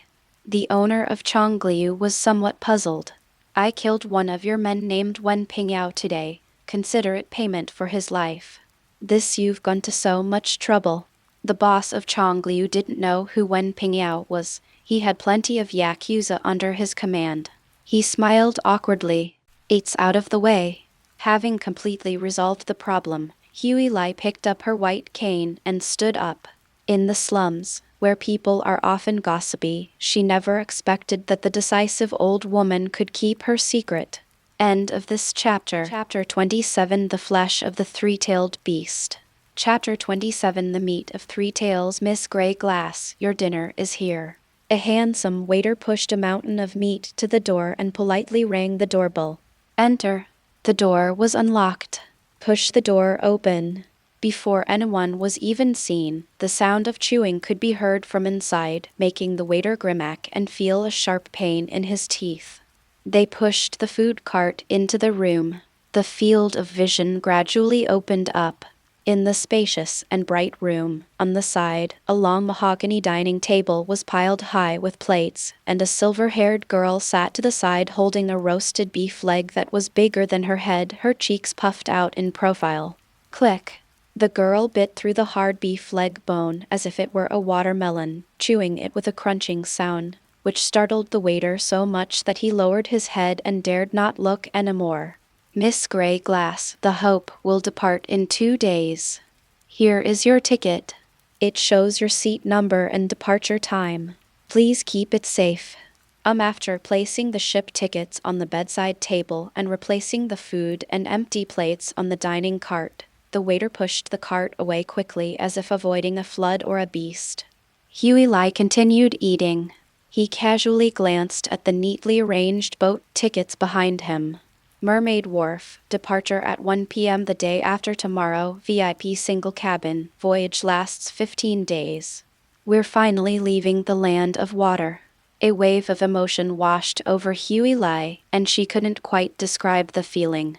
From the time I awakened my memories until today, it has only been a week. But she felt that it was longer than a year in her previous life. The unknown Anbu whose legs were crippled on the battlefield, the Dark Fox, Ayako Amasaka, Mary Curio, Arata Akamura, Karin Toyama, Oma, the Mist Raven, the Bloodhound Slaughter, ambushes, dissension, life or death struggles, scheming. Her memories of her past life gradually faded. Everything seemed like it was just yesterday, yet it was gone forever. Sometimes she couldn't even tell whether she was Takatori Harry or the middle-aged woman who lost her loved ones in the earthquake and whose life was as fragile as a weed. But that doesn't matter anymore. Whoever she is, her goal is the same. Gain power, take control of your destiny. Konoha. Gray glass gazes at the setting sun in the distance. Sharingan, Hashirama cells, Flying Thunder God technique, Shadow Clone technique, Impure World Reincarnation, Reaper Death Seal, 8 trigrams Palm Secret technique. There are countless things there that can make her stronger. Gray glass tore fiercely at the tendons and fascia on the cow's leg, its sharp teeth greedily grinding against the large chunks of beef, which became tender and mushy in just a few bites. The stomach and intestines gurgled as they digested the meat, generating a large amount of chakra. The excess energy was converted into fat and stored in the body, ready to be converted into chakra at any time to prepare for battle. The secret techniques of the Ikimichi clan of Konoha are nothing more than instinct for Harry, who can freely control her body. It has to be said that the abilities derived from the corpse bone pulse and Byakugan are simply too powerful. The more she uses them, the clearer it becomes to Huey Lai how uniquely gifted her bloodline limit is.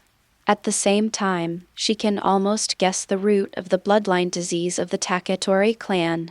Kaguya Otsutsuki's abilities, Sage Eyes, Sage Body, Byakugan, Ash Bones of All Kill, and finally, the Tentail's massive chakra source. If you compare her to a tank, let's exclude the ten-tailed ones. Its 4 capabilities are cannon, ammunition and fuel tanks, tank body and radar, and operating system. The Thousand Hands and the Uzumaki inherited the immortal bodies containing terrifying life force, which also meant they inherited ammunition and fuel tanks. Although they didn't have cannons, they could still drown people by splashing gasoline on them. The Uchiha clan inherited the cannon. The ammunition depot was taken by Senju and Uzumaki, so the Sharingan's powerful eye techniques extracted life force, causing their main Jikaiu Sharingan to bring terrifying side effects to their bodies. The Hyuga clan took the radar and operating system with them. Due to a lack of hardware, most of the operating system was unusable, only the ability to control chakra was somewhat effective. Thus, Hyuga adopted an unconventional fighting style that relied on radar-like observation abilities to manipulate chakra and attack enemies. The worst off were the bamboo pluckers. Other families have taken most of the abilities, and when the Hyuga inherited the Byakugan, they even took the operating system with them, leaving the Takatori with only an empty shell. No way. Use this empty shell to run people over! With repeated collisions, and without the life force provided by a sage body, each injury and subsequent self-healing consumes a large amount of chakra. In the end, he could only die from exhaustion. Kimamero's bloodline disease clearly meant that his life force had been used up and his lifespan was nearing its end, so even Kabuto Yakashi and Orochimaru could not cure him. Therefore, before each battle, Huey Lai must store a large amount of energy in her body to prevent the corpse bone vein from draining her life force. The more she replenishes in daily life, the less she consumes during battle. In short, the The more she eats, the lower the probability that she will develop a bloodline disease in the future. But this is not a long-term solution. Hyuga swallowed the beef that was so greasy she could no longer taste it. The ash bones, a weapon representing death in the hands of Princess Kaguya Otsutsuki, possessed a powerful characteristic that guaranteed death upon impact, causing Harry some fear. If her corpse bone vein evolves in this direction in the future, without the immense vitality of an immortal body, she feels she would have a hard time withstanding the side effects of such a powerful ability. Perhaps the bloodstained disease of the corpse bone vein also includes this aspect. To solve the problem that using the corpse bone vein would affect her lifespan, she came up with 3 solutions. The first step is to transplant Hashirama cells to obtain wood release and sage body. Secondly, learn Tsunade's yin seal. The yin seal automatically absorbs unused chakra from the body and releases it all at once when needed, which is usable but only a temporary solution. Third, find a way to become a Jinchuriki and obtain a new source of chakra. Neither of the first 2 methods is currently available to Hyuga. Only the third method offers her some hope. Set the empty plate aside. Press the bell and wait for the waiter waiting outside to push the food cart in, clean the table, and take away the plate's pat. The door was closed and locked. He activated his white eyes, scanned his surroundings, and saw that no one was around. Hyuga took out a white porcelain medicine bottle from her clothes. The bottle was delicate and bore the emblem of the Bamboo clan. It was the medicine bottle containing soldiers' rations that she found on the battlefield. Open the medicine bottle. Azure chakra overflowed from the bottle's mouth like flowing water. Gray glass grew an exoskeleton on its hand, allowing it to pour the contents of the bottle into its palm. Suddenly, chunks of dark, jello-like flesh fell from the bottle and landed on the white bones in Hyuga's palm, writhing and twisting restlessly, as if trying to burrow into her body. Gray glass opened her white eye to observe. The meat strip was the size of a leech, but the chakra contained within it was greater than that of an average chunin. She found this on a bloodhound. After Mist Raven died, Bloodhound's lower abdomen inexplicably surged with chakra, and his strength suddenly increased dramatically. He used brute force to break Gray's neck. Hyuga killed him and was about to set the body on fire when she unexpectedly discovered this strange thing filled with a different kind of chakra. I was too tired at the time to think too much. During her travels over the past few days, she quickly recognized the origin of this thing. In Naruto, the only creature with a massive amount of water-style chakra, especially in Kirigakure, is probably the 3 tails, that giant turtle. If she wasn't mistaken, this thing should be the flesh of the 3-tailed fox, one of the 6 most famous cheat codes in the original work. Sharingan, Wood Release, Sage Mode, Shadow Clone Technique, Tailed Beast Chakra, Spacetime Ninjutsu. Now it seems she has the potential to become a Jinchuriki. Hyuga looked at the twisting, seemingly deteriorating sanity body in her hands, feeling somewhat at a loss. How do I use this? Knew absolutely nothing about sealing techniques. Eat it directly? That probably won't work, right? Despite the cautionary tale of Kinkaku and Jinkaku of the Cloud Village, who devoured the flesh of the 9 tails and became pseudo-Jinchuriki, Harry still hesitated. Logically speaking, Kinkaku and Jinkaku are descendants of the Sage of 6 Paths. Although she didn't have horns, she inherited 2 of the 4 types of bloodlines of Kaguya Otsutsuki, which meant that the Sage of 6 Paths and his brother were about the same as her. In terms of bloodline purity, the Golden Horn and Silver Horn brothers shouldn't be able to pull a fast one on me. Looking at the 3-tailed meat in his hand, which resembled a leech, Hyuga licked the butter stains on the corner of her mouth with her pink tongue. She had already accumulated so much energy in advance. If all else failed, she could just have her stomach and intestines removed. Anyway, she could regenerate using her bone veins. But what if it works out? She's actually a fake 3-tails Jinchuriki! After considering the potential gains, Hyuga finally made up her mind. Done. End of this chapter. Chapter 28 Inhuman. Chapter 28 Inhuman. Just do it.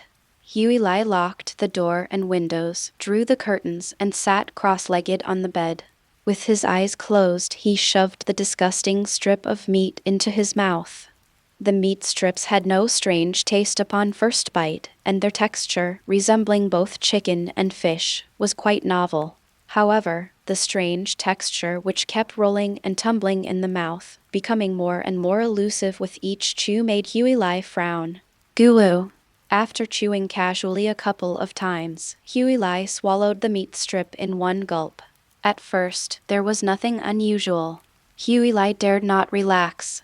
White eyes kept a constant watch on the rotten flesh inside the intestines, which was being eroded and dissolved by stomach acid, until it is completely dissolved. Wow! Exclamation. In a daze, Huey seemed to hear the sound of water.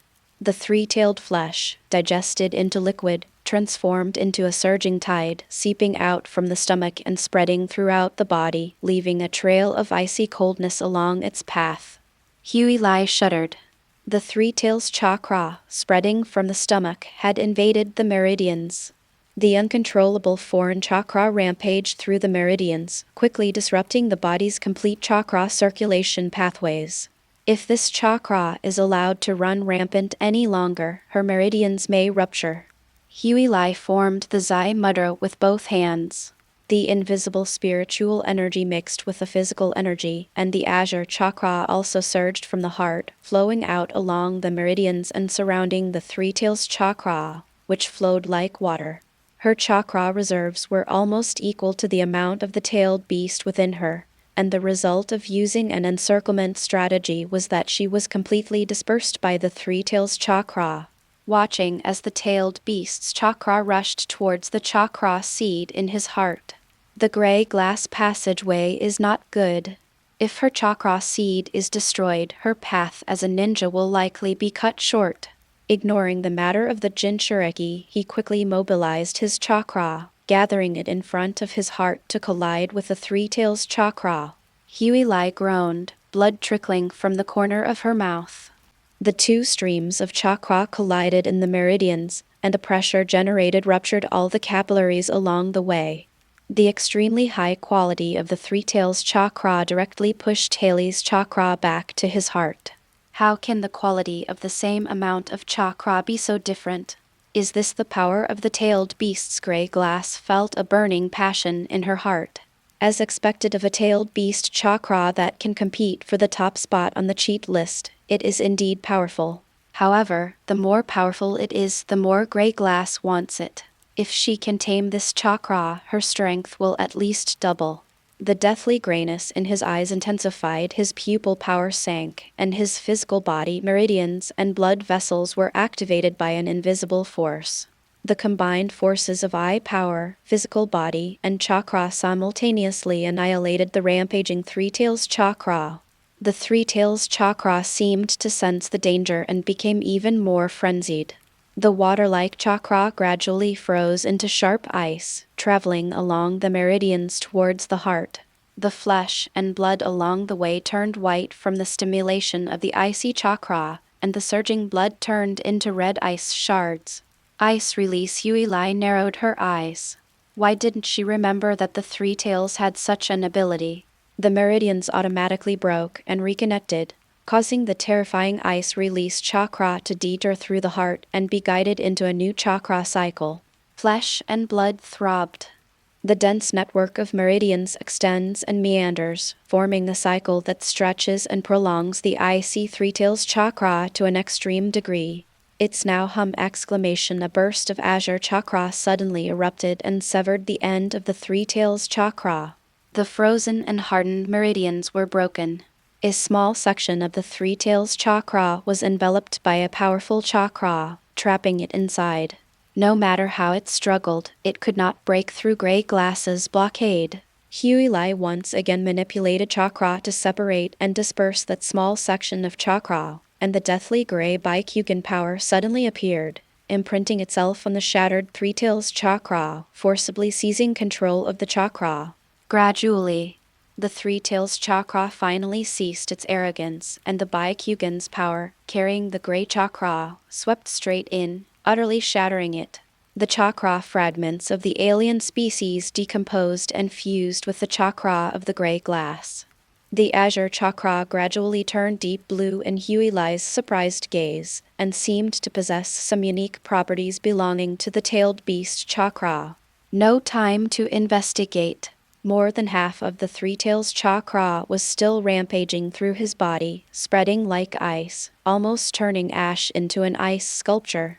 Huey quickly manipulated the newly generated chakra, gradually absorbing the Three Tails chakra along its meridians. As the chakra grows stronger, the process of absorption becomes faster and faster. Finally, it seemed that their nature had converged, and the Three Tails chakra no longer resisted, allowing the torrent of new life to engulf and eliminate its outside world. The hotel room was dimly lit, and a cold wind was blowing. The silver-haired girl sat cross-legged on the pure white bed, completely still as an ice sculpture. Her exquisite features resembled clay sculpted by a craftsman, and she seemed utterly devoid of life half an hour. Suddenly, an unusual sound of running water filled the quiet room. Glug! Glug! Exclamation! A translucent red bubble detached from gray glass's body, and a deep blue, opposite chakra enveloped his body.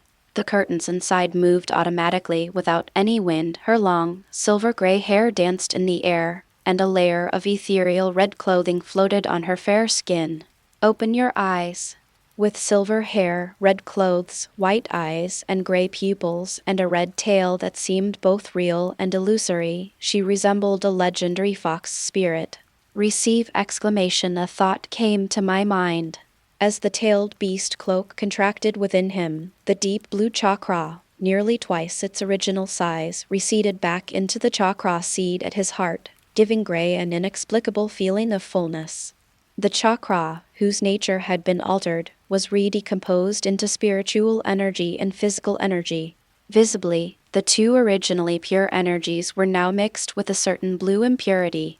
The energy of the alien-tailed beast entered the cells and soul through the energy path that originally belonged to Hyuga! Exclamation! An indescribable feeling came from the deepest part of my body. My body felt like it was being electrocuted. A tingling, numb sensation spread deep within my bones, my flesh and blood rejoiced, and even my brain felt a blissful, soul-shaking tremor. Pleasure comes quickly and goes even faster. Before Huey could fully appreciate it, the exhilarating feeling, as if life was about to evolve and leap forward, vanished. This left Huey feeling somewhat lost and dejected. Forget it. Greed knows no bounds. Today's harvest is already great enough. If there were more tailed beast chakra, she might have been burst by the surging chakra and frozen into ice powder. I didn't expect the Three Tails to have the ability of ice release. Huey comforted herself. He got up and stretched his arms and legs, closing his eyes to sense the strange changes that occurred after absorbing the Three Tails chakra. She did not inherit the ice release technique she had been most looking forward to. No physical changes have been observed so far. The tiny bit of three-tailed beast flesh that it devoured wasn't even enough to fill a tooth gap. Moreover, tailed beasts themselves don't provide any enhancement to the physical body. They just feel that the energy inside their bodies is more abundant and their stamina is more plentiful. In contrast, the changes in chakra are quite significant. Look inward at yourself. The chakra within the meridians circulates back and forth, like the tide. First of all, the number has doubled, and now, in terms of chakra alone, she is extremely close to a Jonin. The quality is several times better. Although she doesn't know any ninjutsu yet, one can imagine how powerful such high-quality chakra would be when unleashing ninjutsu. This is not over yet. Huey looked at the water glass on the table, and deep blue chakra surged from her palm. Under the control of the Byakugan, the form and color of the chakra changed. Suddenly, the illusory deep blue chakra transformed into translucent red tentacles. With a thought, the tentacles extended like springs, grabbing the water glass. He played with the cup using tentacles made of chakra. There wasn't a single crack on the fragile cup wall. After her chakra fused with the tailed beast's chakra, it also acquired some of the tailed beast's properties. She can freely extend, transform, and mimic. As long as her chakra level is high enough, she can even directly simulate wood release, through several thousand hands with the Byakugan's ability to control chakra. My heart is pounding. The fusion of physical and spiritual energy creates a freshly born deep blue chakra as profound as the ocean. It devoured the flesh of the three-tailed fox. Contrary to her expectations, she did not become the three-tails Jinchuriki. Instead, her body underwent a fundamental transformation. From then on, the chakra she synthesized would contain some of the properties of the tailed beast's chakra, but it would be completely different from the chakra of ordinary Jinchuriki. It's not like borrowing, but rather something I already possessed. More harmonious, more natural, more dynamic. A thought came to my mind. The humid indoor air suddenly became dry.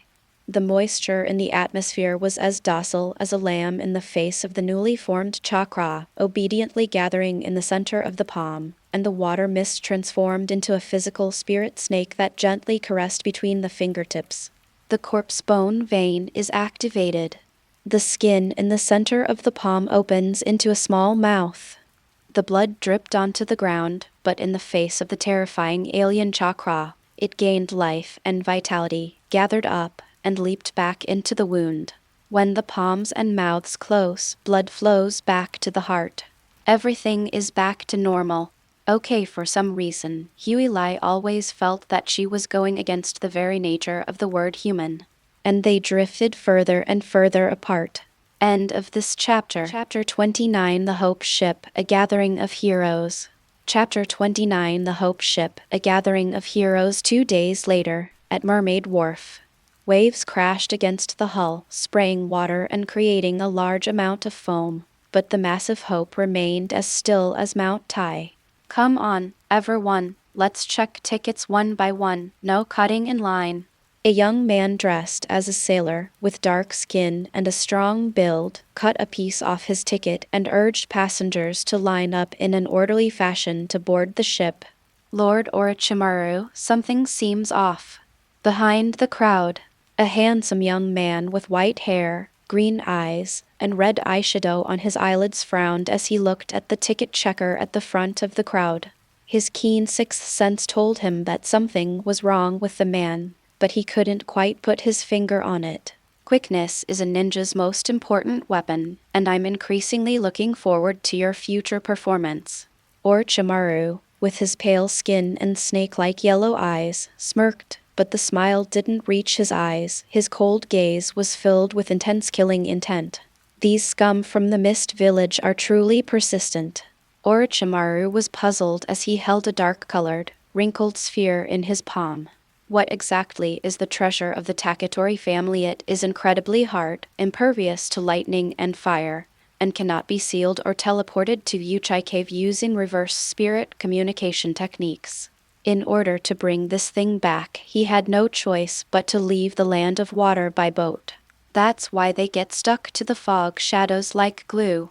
Since they're courting death, we have no choice but to kill them all. We also happen to be short of experimental materials. Get on board, Kimimaro. Orochimaru's magnetic voice became even hoarser, as if the scales of a snake were scraping against the soil as it crawled. Kimimaro nodded. He sees Orochimaru as the reason for his existence, and he will not question any of the others' decisions. Even if there is a bottomless abyss ahead, he will jump in without hesitation. Meanwhile, in the cabin of the second-floor bridge, 2 men, one standing and one sitting, observed the crowd outside through the glass. Captain, they've stopped. Did they notice something? Ready to fight. So many civilians outside. What if the lords hold us accountable? The 4th Hokage's things are important. With Orochimaru around, it's not our turn to carry them. Lai Shenshin sat expressionlessly in the chair, his brown eyes looking down at the 2 figures below, one large and one small, motionless like an emotionless machine. After chasing Orochimaru for so long, they finally received news that they were about to embark on the Hope. He then led his men to replace all the crew members on the Hope, leaving only a few crew members responsible for steering the ship, waiting for the ship to sail into the middle of the sea to catch the snake in a jar. As for ordinary people, they were just unlucky.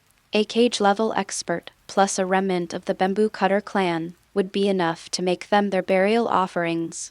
In this world, there is only one person he cares about. He thought of his younger sister who was still waiting for him in the village. A different kind of tenderness appeared on Lai Shenshen's emotionless, square face. "Captain, they've checked the tickets." It seems those civilians were quite lucky. As Kurisu watched Orochimaru and the remaining member of the Kaguya clan check their tickets and board the ship, his agitated chakra slowly calmed down within him among the crowd. Two mysterious figures, one large and one small, both cloaked in black, were also hesitating. "If we don't kill Lord Zashiki, shall we not board the ship?" The girl with black hair, fair skin, and a gentle face raised her head and looked at Zabuza, who had a stern expression, beside her. "I always felt that the atmosphere around me was strange, as if something was wrong." Zabuza scanned his surroundings. For some reason, he felt that the crew members on the ship were looking at him strangely, as if many people were staring at him.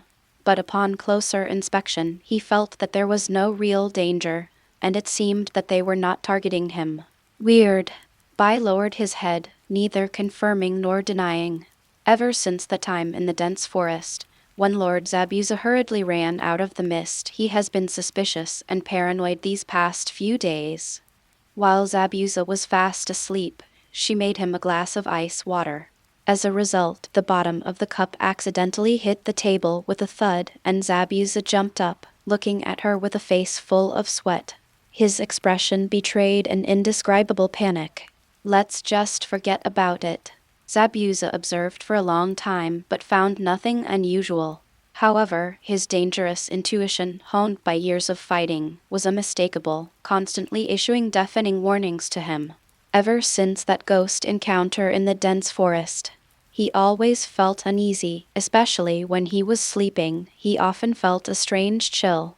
Dreaming back at midnight, a terrifying, distorted blind woman floated in front of him amidst the mist, and the chilling thumping sound of her cane constantly echoed in his ears. Like now, dong dong dong, the dull knocking sound came from behind Zabuza, causing his powerful latissimus dorsi muscles to tense. Involuntarily shook his head. "Shake off the panic in your heart. How can a dignified hidden mist demon be afraid of ghosts?" Dong dong dong. A clearer, slightly more hurried tapping of the cane came from behind Zabuza again, and the sound grew softer and softer. Zabuza turned around as if he had been electrocuted. Behind, leaning on his white cane, the white cloak that haunted his dreams disappeared into the crowd, leaving only a fleeting silhouette for the dumbfounded Zabuza. "Lord Zabuza, let's go back." Haku, holding Zabuza's hand, wanted to return to the Okinawa hotel, but she found that Zabuza's palms were covered in fine sweat, and she couldn't budge them no matter how many times she tried. "No, we must leave Peichuan port today." Zabuza's voice was filled with an unprecedented determination. Carrying his bundle and with Shiro by his side, he pushed aside the passengers in front of him and cut in line to board the ship full of hope. As for Grey Glass, she ran away. They ran without the slightest hesitation, as if they had made up their minds. In her clear-eyed world, the hope behind her was 100 times more terrifying than the hellish cruise ship. 2 cage-level, unparalleled powerhouses! The terrifying chakra surge was like a blazing sun, radiating a blinding light. 3 elite jonin, not counting Zabuza Mamachi. Each person's chakra reserves are roughly equal to that of Ash, who devoured the flesh of the 3 tails, plus 3 or 4 times that amount, and still have a surplus. There are 8 regular jonin, and 8 special jonin, plus a large number of chunin who have infiltrated the group. The fog ravens and bloodhounds she killed using every means at her disposal were just the basic units within this group. This is not hope at all. This is a ticket to hell. Terrified, Gray tore the ticket to shreds and hurried away from the port. If she gets caught in the crossfire when the two powerful figures clash, then when the tailed beast cloak is revealed, her Byakugan and Shikotsumyaku will appear. This is a very serious matter. It would be better if they died on the spot. If he didn't die, the Hidden Clouds, the Hidden Leaf Village, and the Hidden Mist Village might even wage a small-scale war for her, with this bustling port city as the battlefield. Yuta scratched his head, looking at the returning Huilai with a puzzled expression. "Oh, why are you back? Okay, find your boss and book another ticket." Huilai's face was dark as she spat out a few words through gritted teeth. Gum. Yuta swallowed hard, and 5 words flashed through his mind. Boss, you're in danger. End of this chapter. Chapter 30 Konoha. Chapter 30 Konoha Summer of the 58th year of Konoha. The land of fire in August is no place for humans. Noon. A gentle breeze rustled the treetops, causing the branches to sway weakly. The scorching air currents baked the green leaves until they were droopy, as if they were about to enter late autumn prematurely and turn into a withered yellow. The main gate of Konoha village has 2 heavy, military green iron gates that open outwards in a V shape, and there is not a single person in sight on the dirt road extending from the depths of the forest. Ganzi Tetsu and Izumo Kamizuki, both dressed in green ninja vests, sat on stools in the shadows of the dirt road in front of the door. So boring.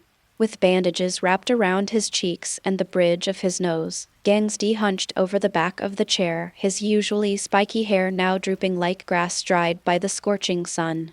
In this awful weather, even spies would be too hot to go out. Faced with his friend's complaints, Izumo Kamizuki narrowed his left eye, which was the only one visible, into a slit, but he could only pretend not to hear and remain silent.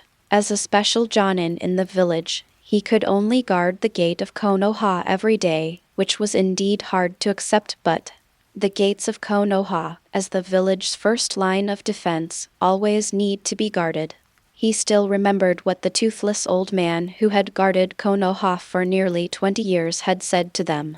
The will of fire lies in sacrificing itself to illuminate tender buds, until they blossom and bear fruit, growing into another towering tree, and passing it down from generation to generation. Now it's your turn to shine, but this old man has an appointment with a beautiful lady for drinks, so I'll have to excuse myself. Goodbye.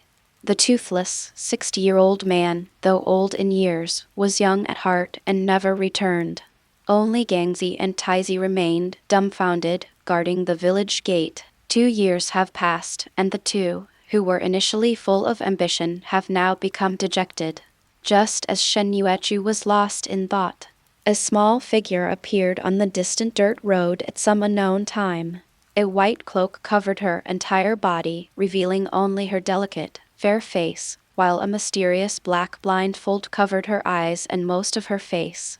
He taps lightly with his white cane, carrying a heavy backpack on his back. This person is none other than Taketori Harry, who fled from Kirigakure.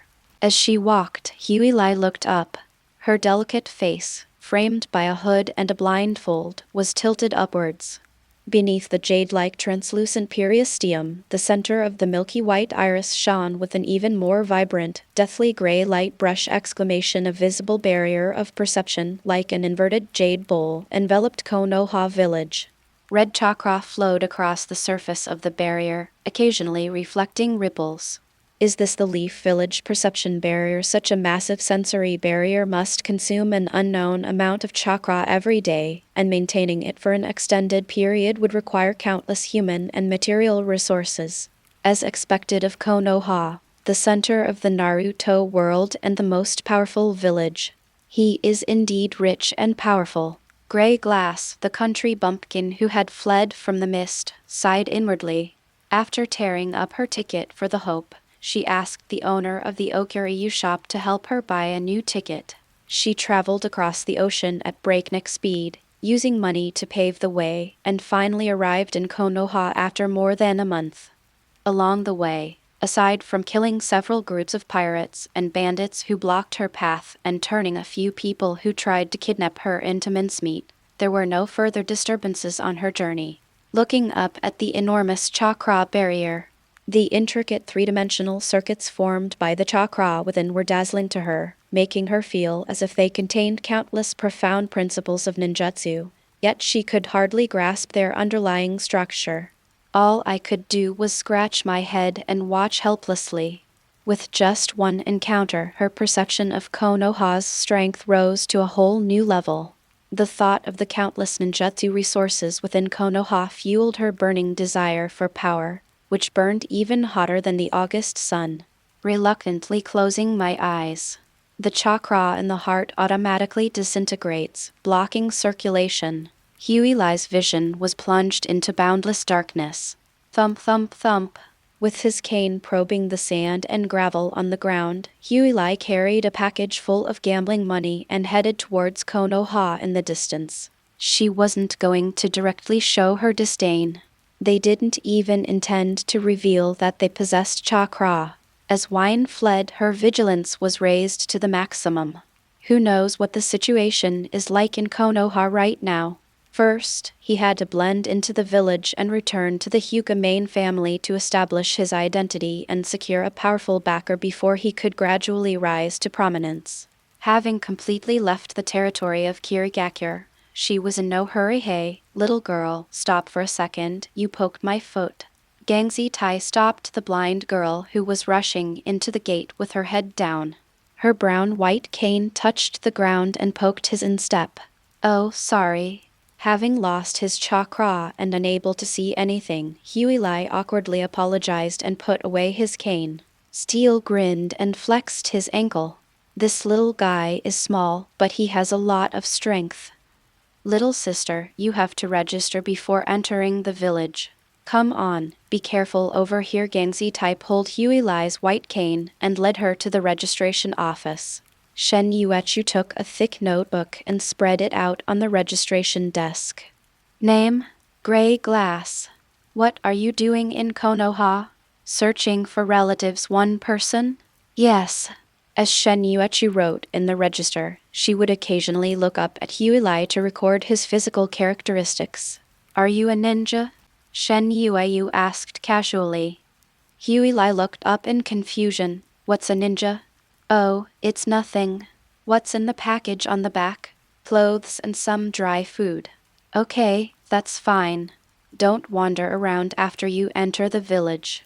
The dark gray figure before him responded naturally, carrying a heavy bundle on his back, and walked through the gates of Konoha village. Surrounded by complete darkness, she instinctively wanted to say no, but thankfully she realized what was happening. She had managed to sneak in so easily, Konoha's defenses didn't seem as tight as she had imagined. Outside. See it. Shen Yuechian watched the receding figure with a serious expression. Gangzi grinned, his gleaming white teeth clenching into a sunburn needle. Yeah, carrying such a big bag on such a hot day, without a single drop of sweat on her face. She's taking us for fools. How are your skills?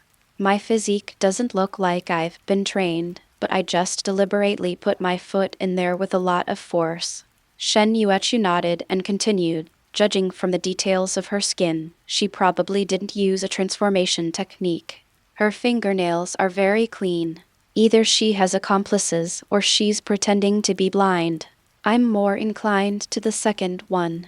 Either way, it means there's something wrong with her. I'll go and notify the Uchiha security force. Steel Iron Hand formed the instant body seal and was about to leave, and many more. Shen Yuechu reached out to stop his companion, and as he watched the figure disappear into the distance, a strange smile appeared on his lips. Let's go find the barrier class first. What do you mean?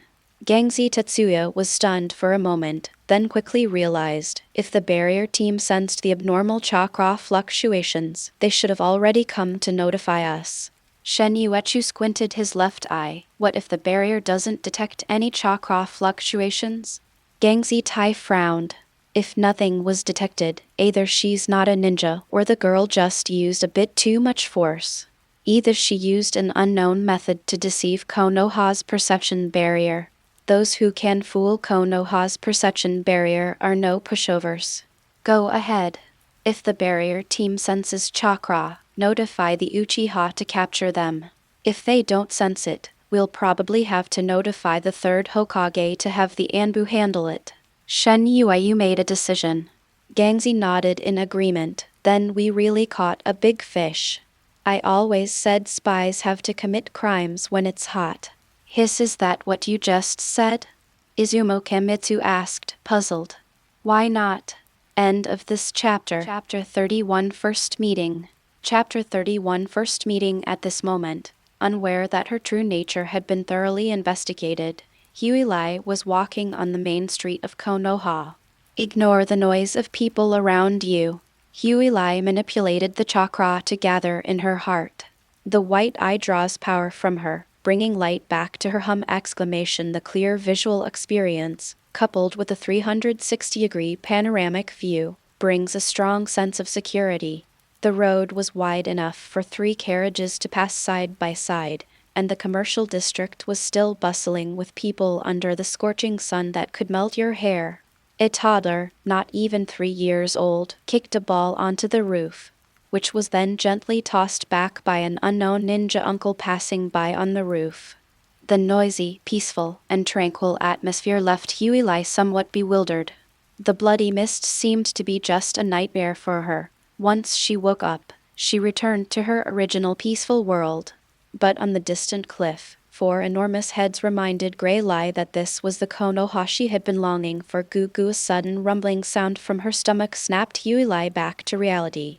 First, we'll eat. Then we'll meet our relatives in the Hyuga clan compound, and then we'll showcase our talents by learning the Hyuga main family's 8 trigrams palm technique. Who knows, we might even be able to compete with Hinata for the future head of the Hyuga clan. With beautiful dreams for the future in mind, Huilai walked straight towards Ikaraku Ramen.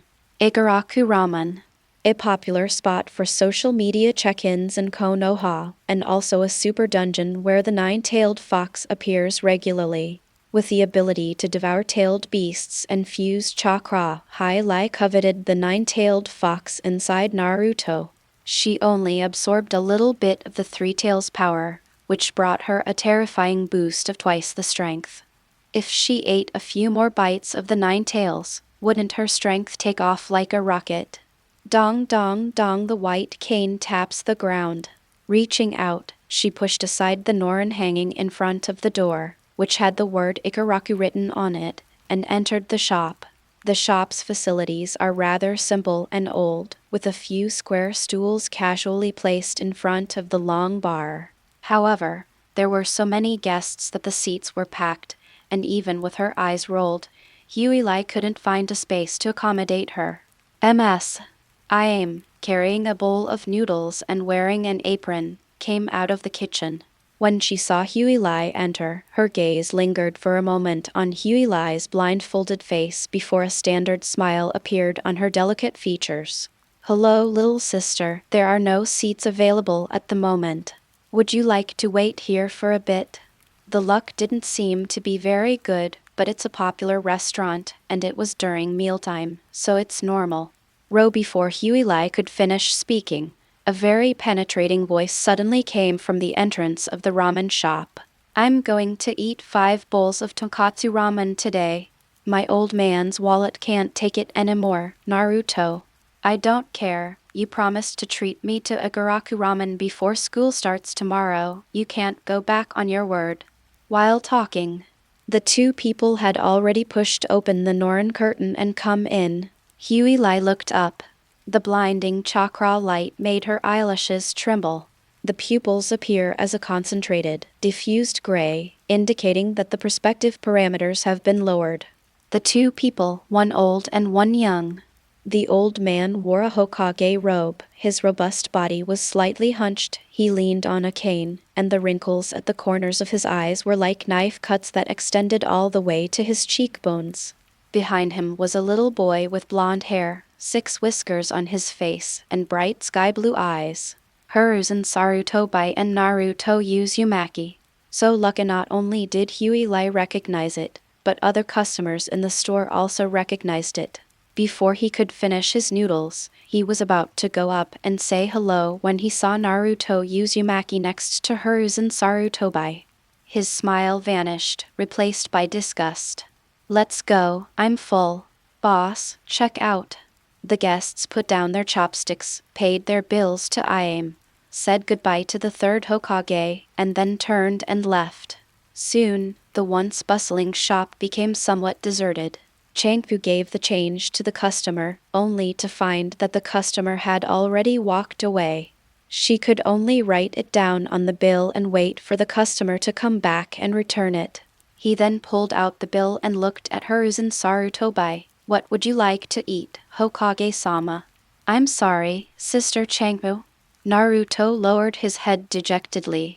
Although he was used to being bullied, he still felt guilty because he caused Igaraku Ramen to close down. "It's all right, there's a seat available." What would Naruto like to eat? Tonkatsu ramen again? Iame said with a smile, clearly not concerned that Naruto was affecting her business. "Pork bone, wait a minute, Naruto. There's a first come, first served rule. No cutting in line." Hiruzen Sarutobi smiled and turned to look at Kairi, who had been standing there motionless the whole time. "Isn't there a little girl over there?" "Oh yes." Iame slapped her forehead in regret. Every time Naruto came, all the customers in the shop would leave, and she subconsciously assumed that Harry had already left as well. "Excuse me, little sister, what would you like to eat?" Changpu came out from behind the bar, helped Yuli to a stool, put the package and white cane aside, and asked her in a low voice. "I can't see the menu. Do you have any recommendations?" Tonkatsu ramen is so delicious." Naruto, who was sitting to the side with short, golden hair, suddenly spoke, his large, sky-blue eyes showing a hint of timidity. "Okay, then let's start with a bowl of tonkatsu ramen." Iame wrote on the menu, "Naruto is also a tonkatsu, right?" Super big portion. I'm fine as long as I'm normal," Hiruzen Sarutobi said with a chuckle. "Okay, coming right away," Changpu said, quickly returning to the kitchen after clearing away the dishes left by the guests. "Thank you." The three sat in a row on the benches waiting for their ramen when Huilai suddenly turned to thank Naruto. No, you're welcome." When faced with Huilai's advances, Naruto scratched the back of his head, feeling flattered. Aren't you afraid of me? Are you ugly?" Naruto was momentarily speechless, looking at the exquisite face in front of him, which couldn't be hidden even with his eyes covered. He really didn't dare to say how handsome he was. "It doesn't matter if I'm ugly, I can't see it," Huilai said, pointing to her blindfold. "I'm not ugly. I believe you real. It is good." Hiruzen Sarutobi stroked his beard, looking at the two people chatting idly in front of him, a kind smile on his face. A fox spirit boy, hated by the entire village, encounters a beautiful blind girl. What a poetic encounter! As Hiruzen Sarutobi gazed at the man and woman before him, he couldn't help but recall his own youth. Boom! Smoke suddenly rose from outside the store. An undercover agent wearing a green vest and a monkey face mask walked into the store. Upon seeing the silver-haired girl sitting in front of the bar, he stiffened for a moment before quickly returning to normal and whispered a report to Hiruzen Sarutobi. Sandame, the sound was faint and difficult to hear. While chatting with Naruto, Hyuga noticed something unusual about the newcomer, and her ears twitched almost imperceptibly. An invisible power of vision gathered in both ears. Physical dominance was suddenly activated. The oracle is reshaped into a funnel shape that better conforms to acoustic focusing, improving high-frequency sound capture while maintaining a natural appearance. External auditory canal extension and calibration fine-tunes the length and diameter of the external auditory canal to enhance vocal sensitivity.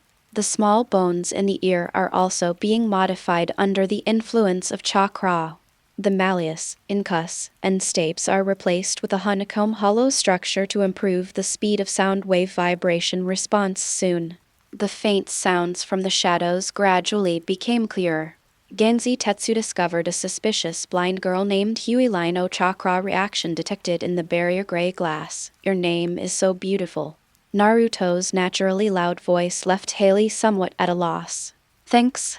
Eavesdropping on the whispers between the Anbu and Sarutobi, watching the look in Sarutobi-Hiruzen's eyes when Naruto called out Harry's name like sitting on pins and needles. Less than an hour after infiltrating Konoha, he was reported to the third Hokage as a spy. The most terrifying thing is that she is currently having a pleasant conversation with the Nine-Tails Jinchuriki of Konoha, while the third Hokage is watching the whole thing. Careless. End of this chapter. Chapter 32, Music. Chapter 32. Yila steaming heat wafted from the kitchen, the enticing aroma of meat mingled with a hint of sweetness, making Huey's already ravenous stomach churn even more violently. She just isn't in the mood to eat right now. Before he could even return to Hyuga, he was mistaken for a spy from another village by the guards of Konoha. Before he could even sit down, the report had already reached the Hokage. What's worse is that she's sitting right in front of the Hokage, having a pleasant conversation with the village's important Nine-Tails Jinchuriki. The level of suspicion has risen another notch. The Anbu left at Hiruzen Sarutobi's signal. The store fell silent for a moment. Although Naruto couldn't read the atmosphere, he remained silent in the face of his extraordinary sixth sense. Gray glass brainstorming. To dispel the third Hokage's suspicions, all you need to do is show your Byakugan. But she didn't want to reveal her disdain.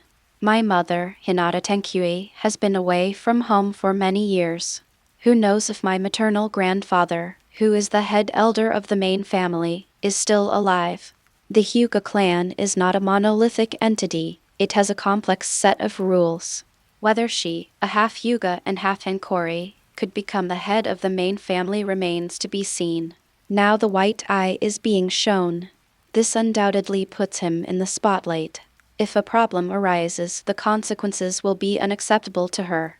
Konoha also has the Yamanaka clan, who are skilled at searching memories.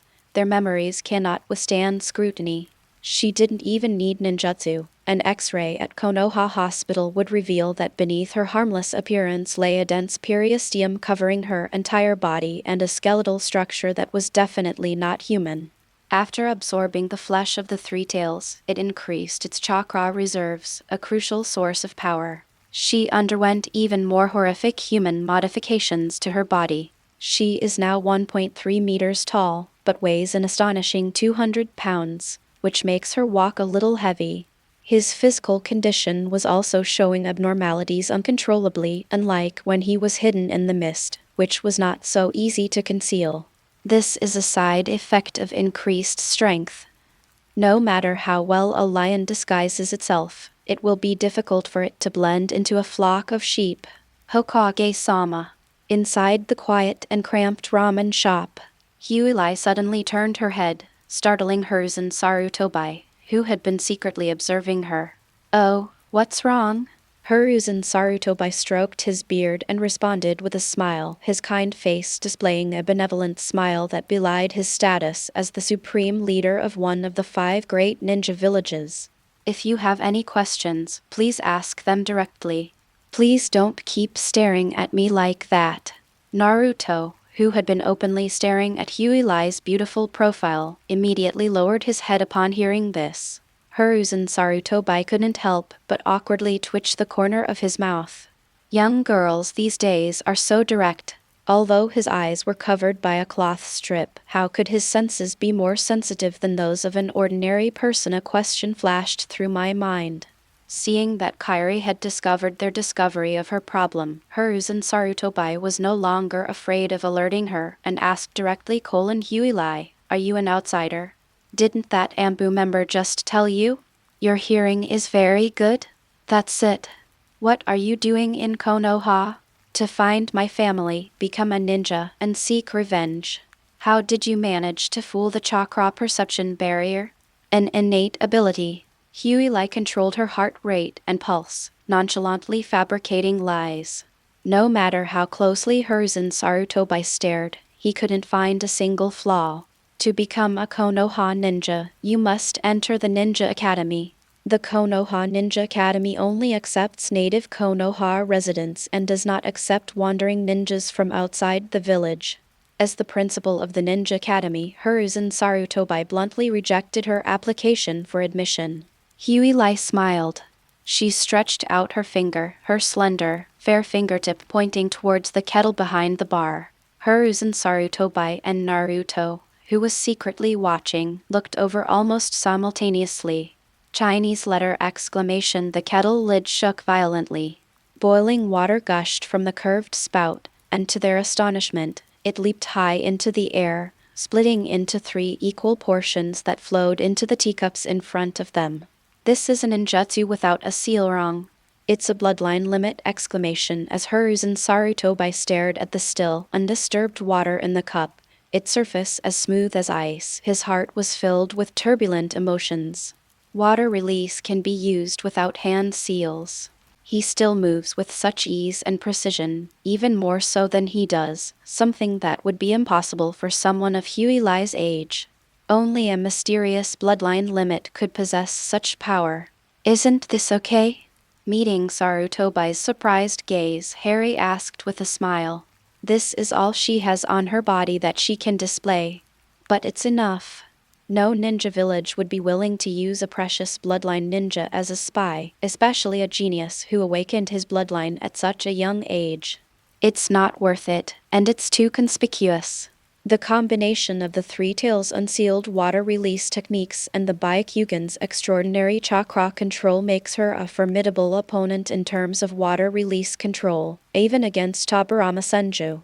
Although her true identity remains in doubt, the identity of a spy has nothing to do with her anymore. As long as she isn't mistaken for a spy, once she reveals her Byakugan and returns to the Hyuga main family, any issues regarding her identity can be resolved with the family's support. She had no choice but to reveal a portion of her power, which was a stopgap measure when she had no other options. Huey, you're amazing. Can you teach me? Naruto, standing to the side, was completely stunned. He examined the hot water in the glass from top to bottom, and even curiously took a sip, sticking out his tongue as it was scalded. This can't be taught. What do you say, third Hokage? Ignoring the somewhat dejected Naruto, Harry looked at Hiruzen Sarutobi. It's really amazing.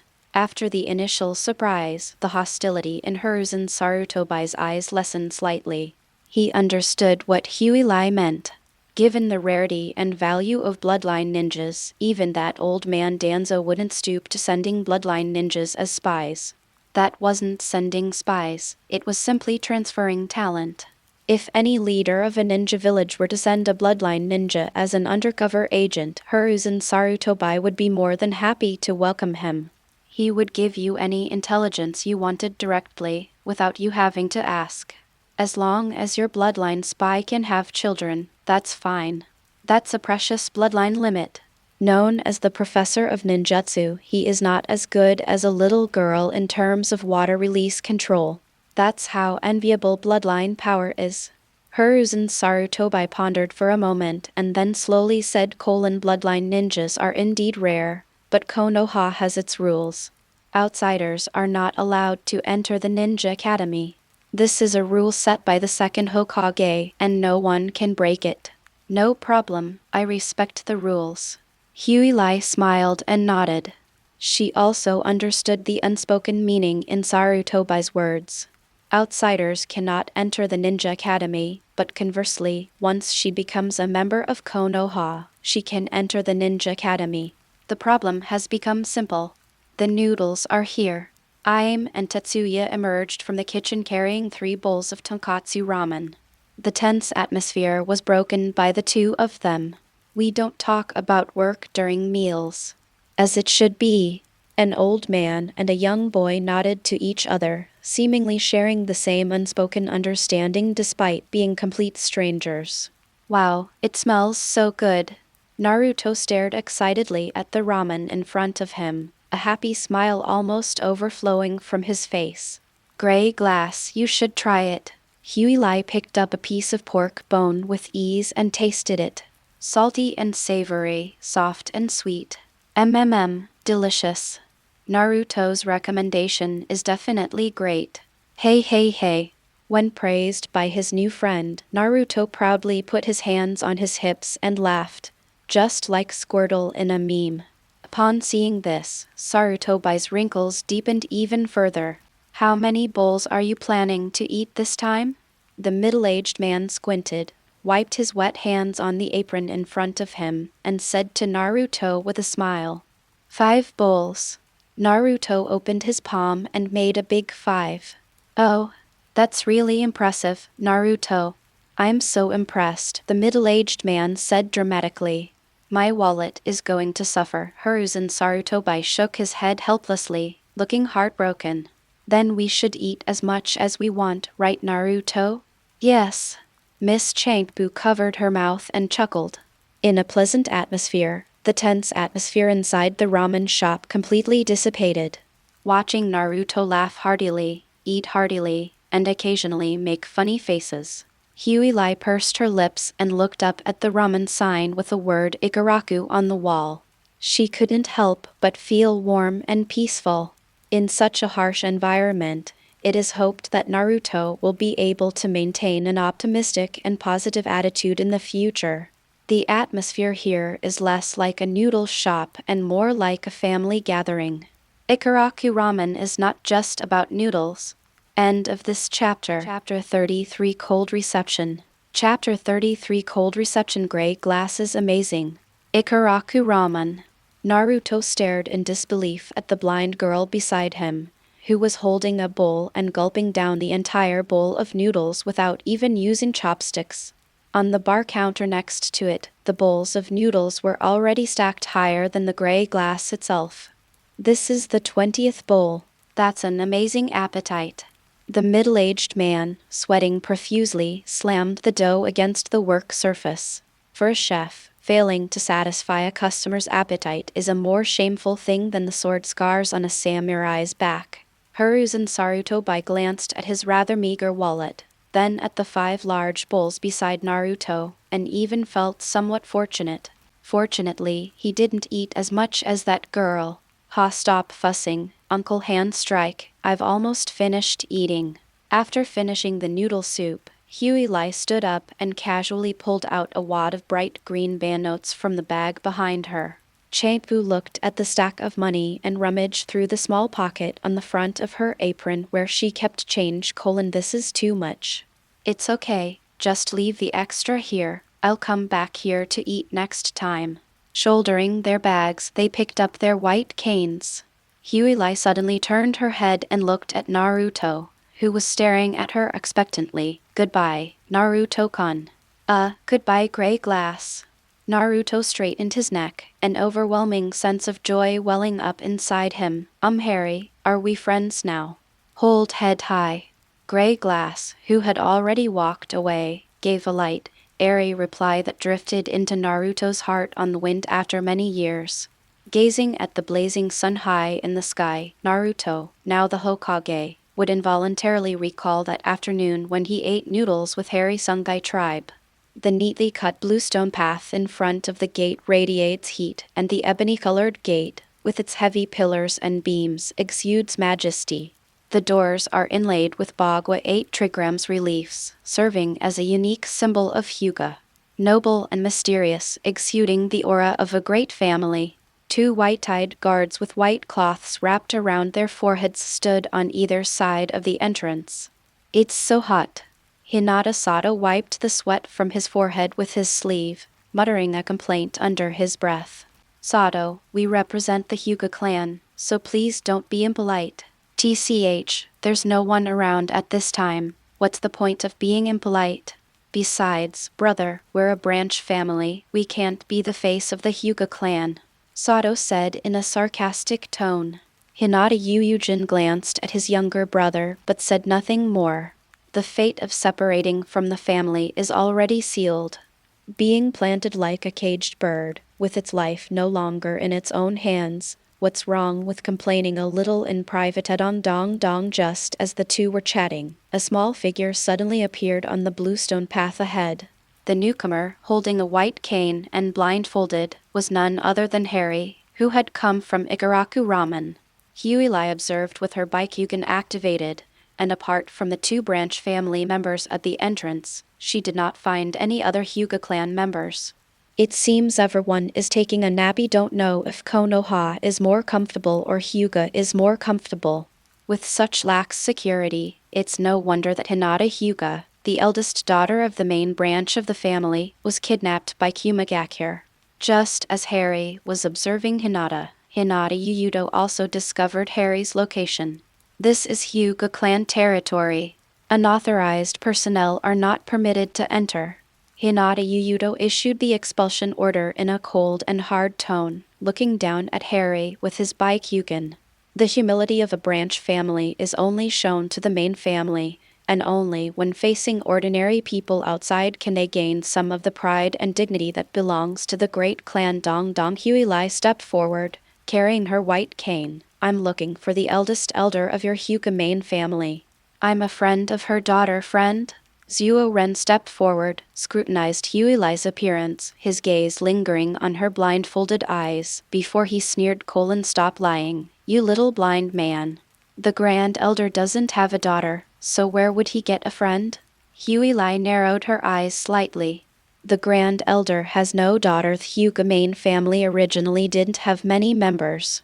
These two aren't young. How could they not recognize Hyuga Tenmei, who's only been dead for 6 years? Could it be that the Grand Elder has been replaced?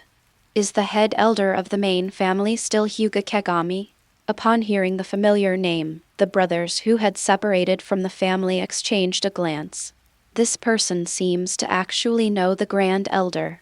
It's still Elder Hyuga K, but he doesn't have a daughter, only a son.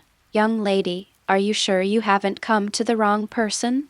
Upon hearing Huilai mention Elder Jing's name, Hinata Yuyujin's tone was no longer as cold and hard as before. "You don't know Hinata AI?" Upon hearing the name Hinata AI from the blind woman in front of them, the two paused, their expressions suddenly turning grim. Zuo Ren's eyes revealed resentment. That idiot not only died himself, but also left his precious Byakugan in Kirigakure, bringing shame to the Hyuga clan. "How many people died cleaning up her messes after we split up the family? The first elder severed ties with her long ago, stripped her of her main family status, and completely expelled her from the Hyuga clan. Get lost, you little blind man, or don't blame us for being impolite." Stripped of their status as the head of the clan, Huilai was startled upon hearing this. What's shocking isn't the ruthlessness of the Hyuga clan. What kind of good family would they be to carve caged bird seals on their own members and punish them for no reason? She was already mentally prepared for the Hyuga clan's nature. She never expected that her mother, Hyuga Tenmei, would be stripped of her status as a member of the main family simply because she lost her Byakugan. They don't even spare a dead person. In this way, as Hinata AI's daughter, she could only become a branch family member who was imprisoned like a caged bird. The return to Hinata plan, bankrupt. Huilai suddenly looked up into the doorway and exclaimed in surprise, "Elder Jing." The brothers who had separated from their family instinctively turned around. Ugh! 2 azure water whips appeared out of thin air from Huilai's hands. It was lashed straight at him. The expanding water flowed like tentacles, rhythmically drilling into his mouth and nose, gurgling into his stomach. Gurgles. Zuo Ren watched as his brother's stomach grew increasingly bloated, with Huilai continuously pouring water into his belly, as if it were about to burst him at any moment. Chakra was drawn from the heart and attached to the hands, forming hand seals before his chakra could even enter his eyes. The water gushed over his face and rushed into his nasal cavity. Trying to grasp the flowing water with both hands is futile. Hinata Sato struggled frantically, and his oxygen was being consumed even more rapidly. The water flowed into the lung cavity, expanding the alveoli. Diluted blood poured back into his chest, as if gripping his heart with a giant hand. Suffocation and pain brought forth a fear that emanated from the depths of his soul. Looking through the clear water at the blind girl's distorted face, Hinata Sato, who could no longer speak, had eyes filled with pleading and panic. This girl was completely different from the people he usually interacted with. It looks soft and smooth on the surface, but once they start fighting, they reek of disgusting blood, as if they've just returned from the battlefield. There was no argument, no words spoken. Killing them is as easy as crushing an ant, so commonplace that it doesn't warrant any emotional reaction or even a word. How could there be such a person's regret in Hyuga Sato's heart was like wildly growing seaweed wrapped around his neck, making the oxygen in his chest and abdomen increasingly scarce. Confusion of consciousness. Help Gugu Grey Glass raised his hand, his 5 fingers forming a claw, and the water flowed even more violently. A grasp in midair exclamation gum. Glug exclamation within the water sphere enveloping its head. 2 enormous pink bubbles appeared. 2 white-eyed guards, their bellies swollen like balloons, rolled their eyes and fell silent. The caged bird spell was quietly activated. A green light flashed across their terrified eyes, completely damaging the internal structure of their eyeballs. It has been confirmed that both individuals are completely dead. Wow! Exclamation with a wave of her right hand, Huey Lai caused the pink water to quickly recede, taking away all the moisture from her body in the process. Only 2 bizarre corpses remained on the ground, both drowned and dried out. Huey Lai bent down and quickly formed hand seals, pressing his hands against the foreheads of the 2 people. Substitution technique reverse. A cloud of smoke flashed by. The chakra enveloped the 2 corpses, transforming them into 2 thirsty carp. Pack it into a package. Huey Lai looked up and took a deep look at the Bagua symbol on the Hyuga gate, then turned and left the Hyuga clan's territory. End of this chapter. Chapter 34, A Fateful Encounter. Chapter 34, A Fateful Encounter. Grey Lai, our Hyuga clan's gentle fist is the world's strongest taijutsu, combining offense and defense. When combined with the Byakugan, it can counter all taijutsu, ninjutsu, and genjutsu.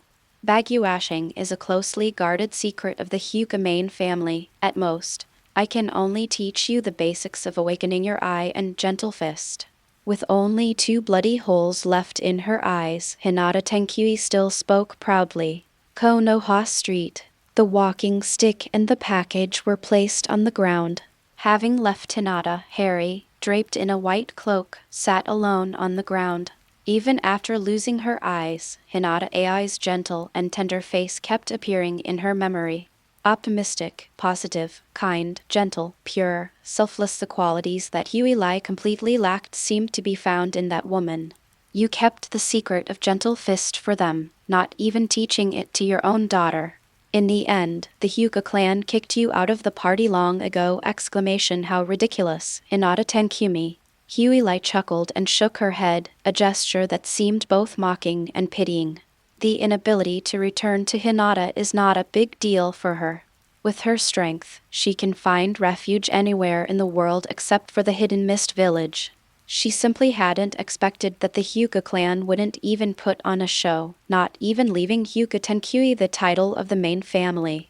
Fortunately, she didn't rashly show off her Byakugan and return as soon as she arrived in Konoha.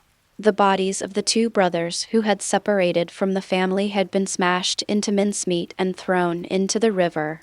No one knew that she had ever been to the Hyuga clan's territory, let alone that she had any connection with Hyuga Tenkui. There is still some room for maneuver. Grey Glass gently touched her eyes. The wide strip of black fabric feels silky and smooth to the touch. She probably can't live without this for the time being. Once the whites of the eyes are stimulated, the veins around the eyes and even extending to the cheeks will bulge. Its appearance is obviously abnormal. If you expose yourself by rolling your eyes, the Hyuga clan, which places great importance on bloodlines, would never allow her to drift outside their control. Before she possesses power comparable to the Hyuga clan, she will eventually need to choose between a mask and a blindfold to conceal the special state she has after activating her Byakugan. She wasn't used to wearing a mask, a blindfold was more convenient. In short, her plan to return to the Hyuga main family has completely failed, and she must continue to pretend to be blind. If she wants to legally access Konoha's ninjutsu and secret techniques, she must find a way to become a Konoha villager. Illegal methods can be used, but caution is advised. Her body is far from reaching maturity. The peace and stability of Konoha were far more precious to her than any so-called secret technique, as she needed time to develop, to enter the ninja academy and become a ninja. Take the populist approach. He needs to make a name for himself at school, try to attract investment from the third Hokage, and find ways to avoid the potential threat from Danzo and his root organization. Ideally, he should find a powerful backer one by one. Huey sat on the street, trying hard to find a way to fix her already collapsed plan. Tall beech trees on the south side of the street while the pages turn. In the shadows of the treetops, the silver-haired, one-eyed Anbu ninja leaned against a tree trunk, bored, having already read more than half of the thick copy of Ika Paradise in his hand. After noon, the third Hokage personally issued the order, secretly monitor a bloodline ninja who has infiltrated Konoha with unclear motives. The other party is probably not a spy from another village, but we still need to be vigilant against unidentified ninjas infiltrating our village. If we discover any attempt to harm Konoha, we can arrest them immediately. Oh wow. Kakashi Haddock yawned, tears welling in his eyes, and turned another page of Ika Paradise in his hand. He then looked down at the blind woman who was still squatting there motionless on the street. He had seen the blind girl sitting there ever since he found her. She had been there for half the afternoon. Perhaps the girl was disabled and pitiful, or perhaps she was just too beautiful and cute. Many passers-by mistook her for a blind beggar on the street and threw her a lot of loose change, as well as snacks and dried fruit, until it piled up into a small hill in front of her. There were also quite a few young beauties in their 20s, with fair skin, beautiful faces, big breasts, and round hips, who were overflowing with maternal love and wanted to adopt. Even after being rejected, they were still reluctant to leave, turning back every few steps. When Kakashi was bored, he counted the loose change on the ground. I have enough to buy 7 or 8 of the limited edition Intimate Paradise books I own, and I still have some left over. His covert surveillance mission this time was classified as Level C, and the reward he received was about what it was. No, why should I? Kakashi scratched his silver broom-like hair in envy. Silver gray hair, bloodline ninja, blindness, I have all those traits too! Why haven't I ever encountered this kind of treatment? Kakashi, who usually wears a mask and never shows his face, was puzzled. It's unfair, but that's all. Seeing that the girl below showed no sign of leaving anytime soon, he simply stayed in the tree and started watching the love paradise. You can make money just by squatting there, and I can do the same by lying down and slacking off. Thinking about it this way, Kakashi felt much more at peace. Time passes gradually. The setting sun cast its radiant glow before quickly disappearing, leaving only a half-shadowy yellow hue on the horizon. The streets grew increasingly deserted. The once bustling Central Avenue has become deserted, with only the pitiful blind girl still squatting by the roadside, appearing even more lonely and forlorn. Why hasn't she left yet? Kakashi rubbed his eyes and put the Ika Paradise in his pocket. It was too dark for the words on the pages to be clearly seen. It's almost 7 o'clock. Doesn't she eat? You don't even go to the toilet. Are bloodline ninjas really that ruthless? Kakashi was completely baffled by the sight of Ash sitting there for half the afternoon. Due to the nature of the mission, I could only watch quietly. The third Hokage assigned him the task of monitoring Konoha for at least 3 days until he was certain that the Konoha harbored no ill will towards him. This person possesses unknown sensory abilities and uses a special water-style technique without a seal. The specific mechanism of action is still unclear. Therefore, Kakashi, who possesses the Sharingan and can directly observe chakra, is tasked with monitoring and probing, figuring out the principles behind the opponent's ninjutsu, and finding weaknesses. If you have the chance, try to copy her water release technique without any seals. If the blind woman continues to remain motionless here, all he could do was stay here with her and feed the mosquitoes. Just as Kakashi was lost in thought, the sun had already set, and suddenly a series of footsteps echoed through the dimly lit street. Kakashi looked in the direction of the sound. I saw. A monster suddenly appeared on the dimly lit road. The monster was green all over, with short lower limbs and long, bent upper limbs, and it kept making panting sounds. The most terrifying thing is that this monster has no head. Kakashi's heart tightened, and he quickly lifted the headband over his eyes. The blood-red 3 pendant spun continuously.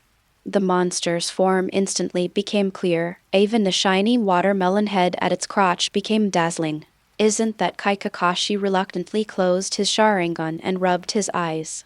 I'm experiencing double vision after reading novels for a long time. Wait, Kakashi seemed to sense something and looked down at the girl who had been sitting there silently. I don't know when. The blind woman, who had been squatting on the ground, slightly raised her head. His eyes, completely covered by a black cloth, gazed at Akai in the distance through the fabric, like an old hunter who had finally waited for his prey to take the bait. End of this chapter. Chapter 35 Metkai.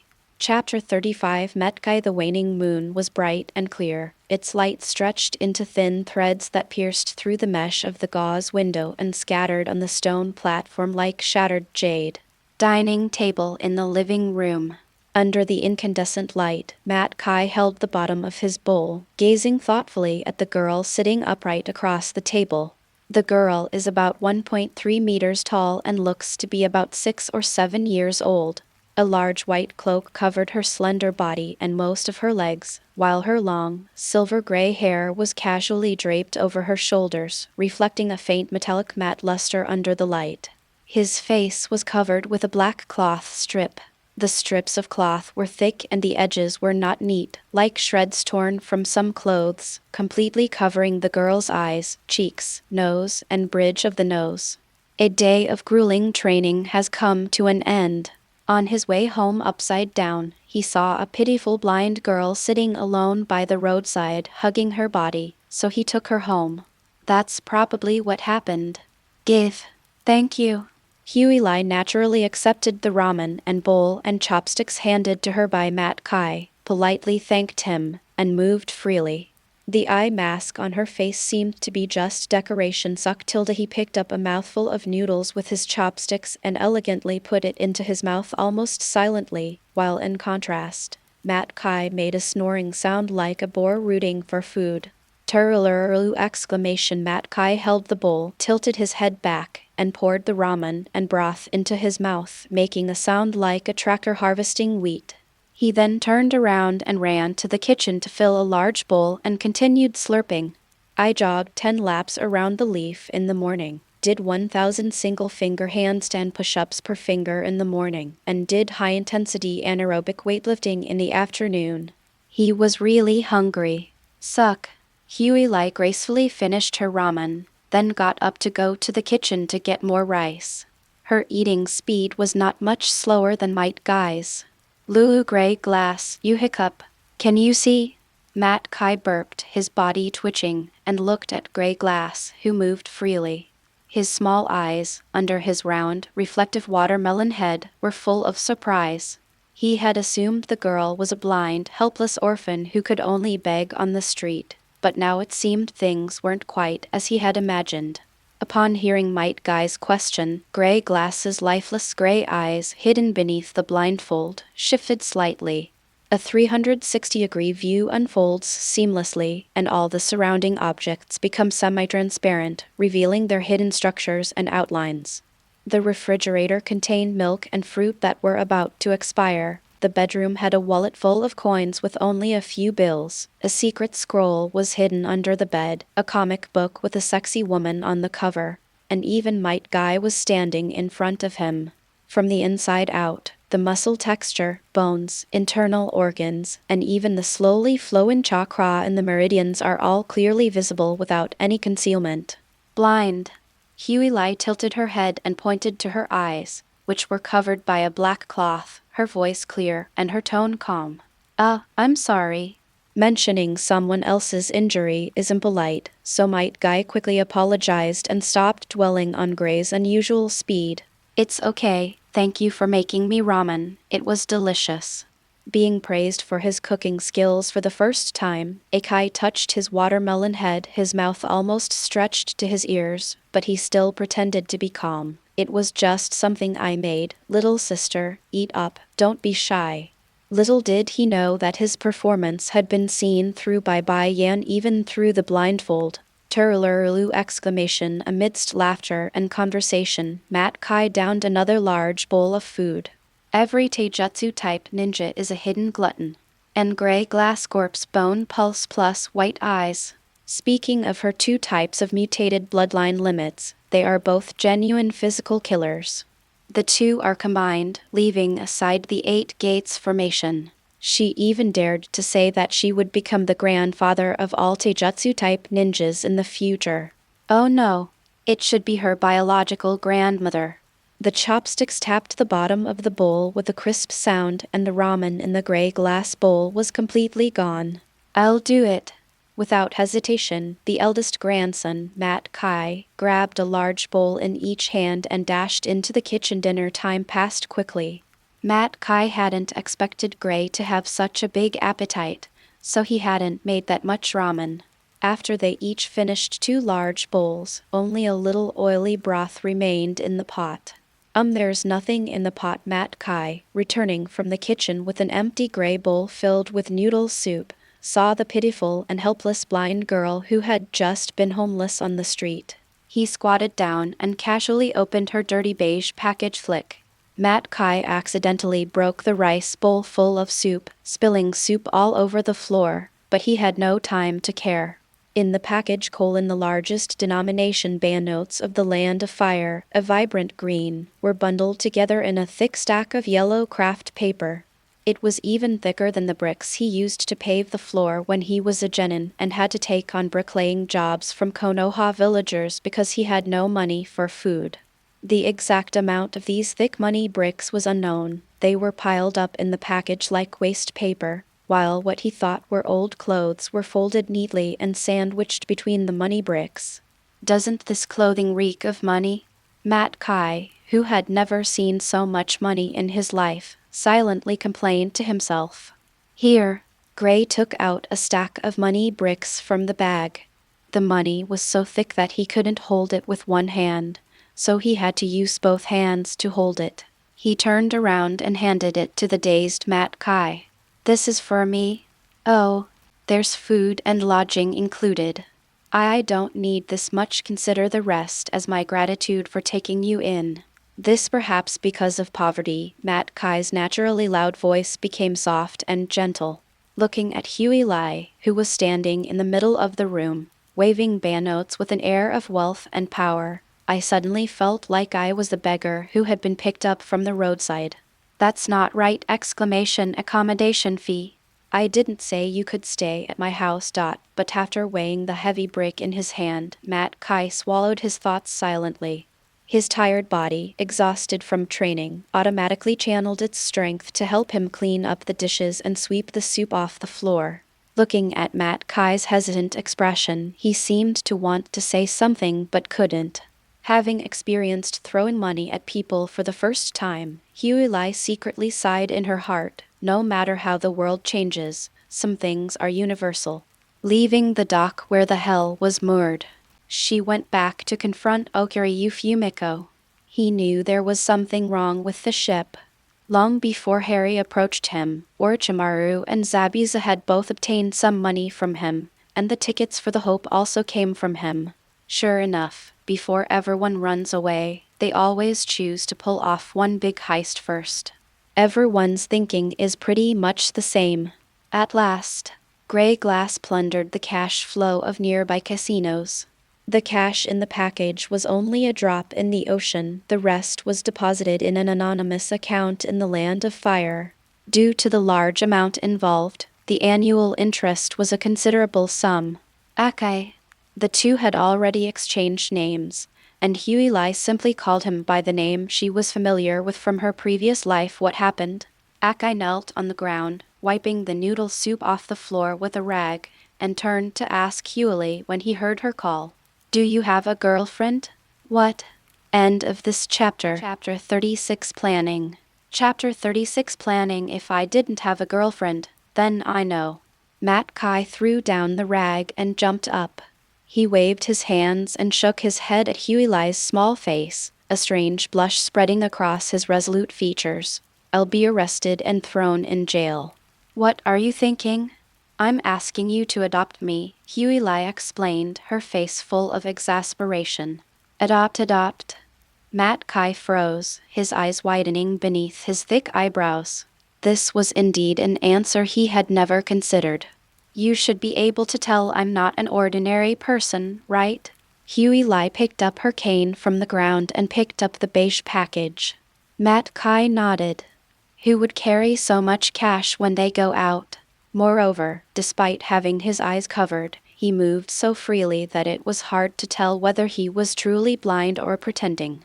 I'm not a native of Konoha. I came here only to become a ninja. The Konoha Ninja Academy doesn't accept outsiders, so I have to find a way to get a Konoha residency. A concise explanation of gray glass. Seeing that Metkai's tense features relaxed slightly, clearly indicating he understood, he continued, you adopt me and help me become a Konoha ninja. I'll pay you a reward. It's a win-win situation, how about it? This Metkai hesitated. He just turned 21 this year. He became a Jonin a year ago. He doesn't have a girlfriend and hasn't considered getting married or having children. So adopting gray glass doesn't really cause any problems. The key issue is that he is indeed short of money. Knowing only physical skills, he can only accept combat-type missions.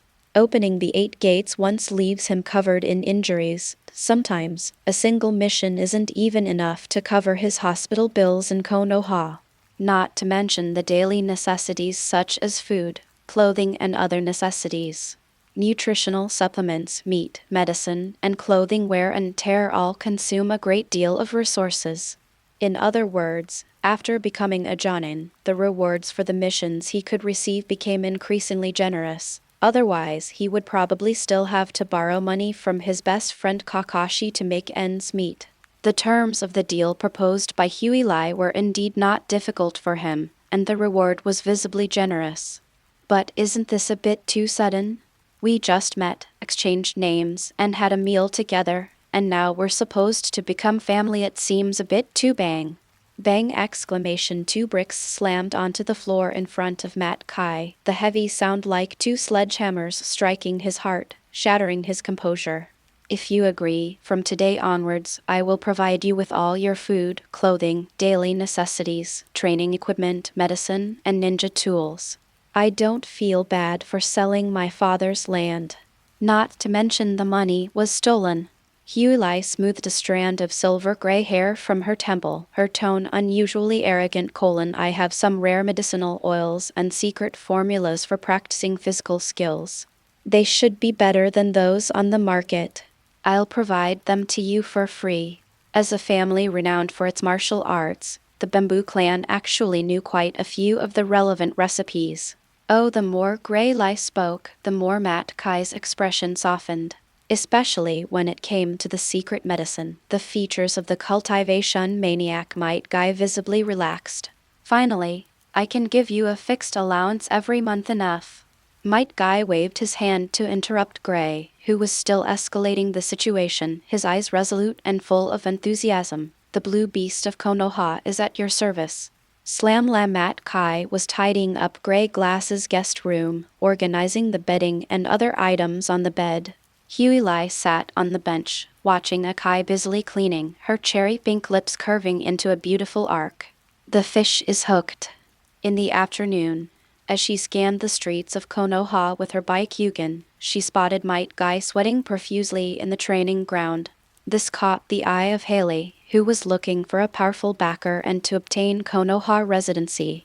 Akai is a good person with great skills, but he's not very smart and is also very poor. Thinking about it, it's ridiculously appropriate.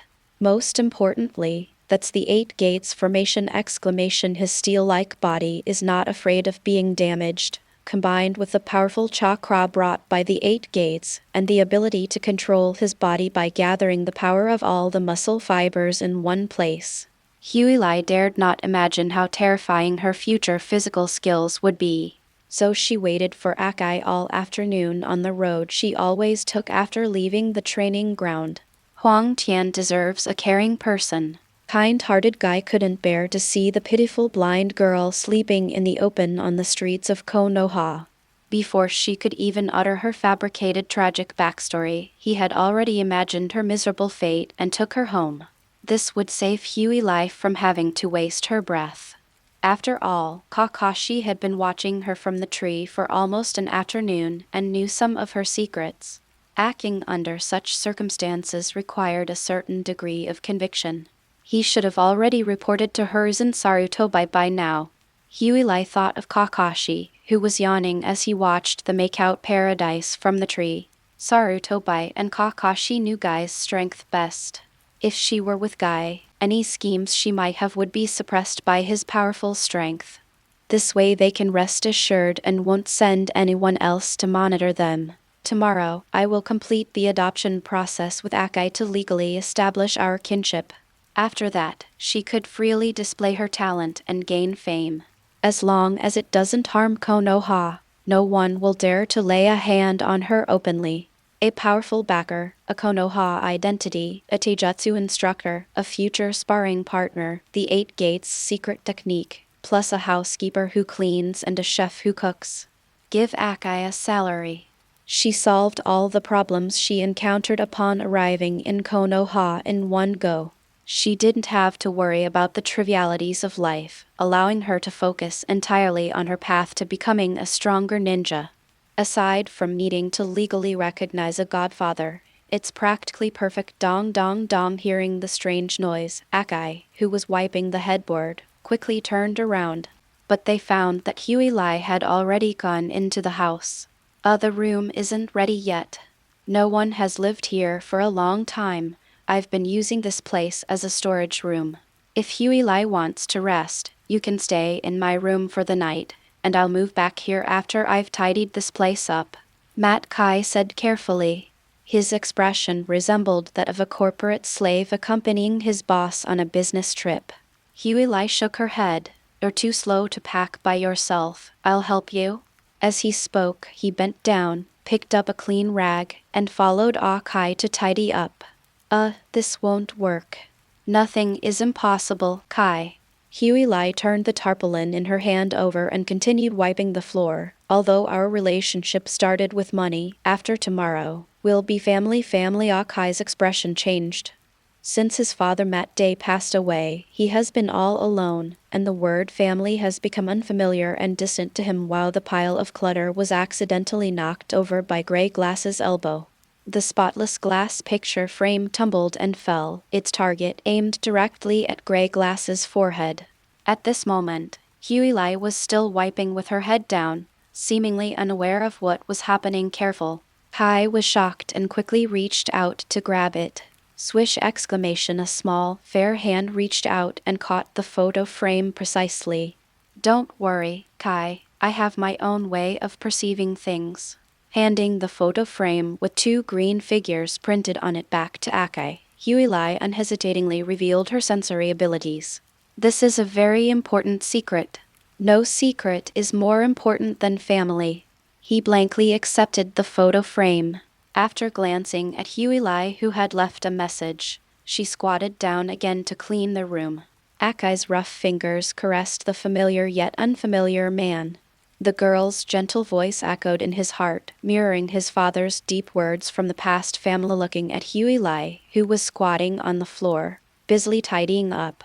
Having lost his father and lived alone for a long time, Akai's lonely heart seemed to be filled with the shadow of his childhood.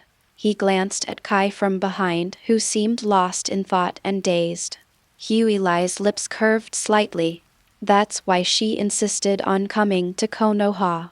It doesn't matter what the original plot is like. Every time a butterfly flaps its wings, it can create a huge storm, let alone a living person like Huey.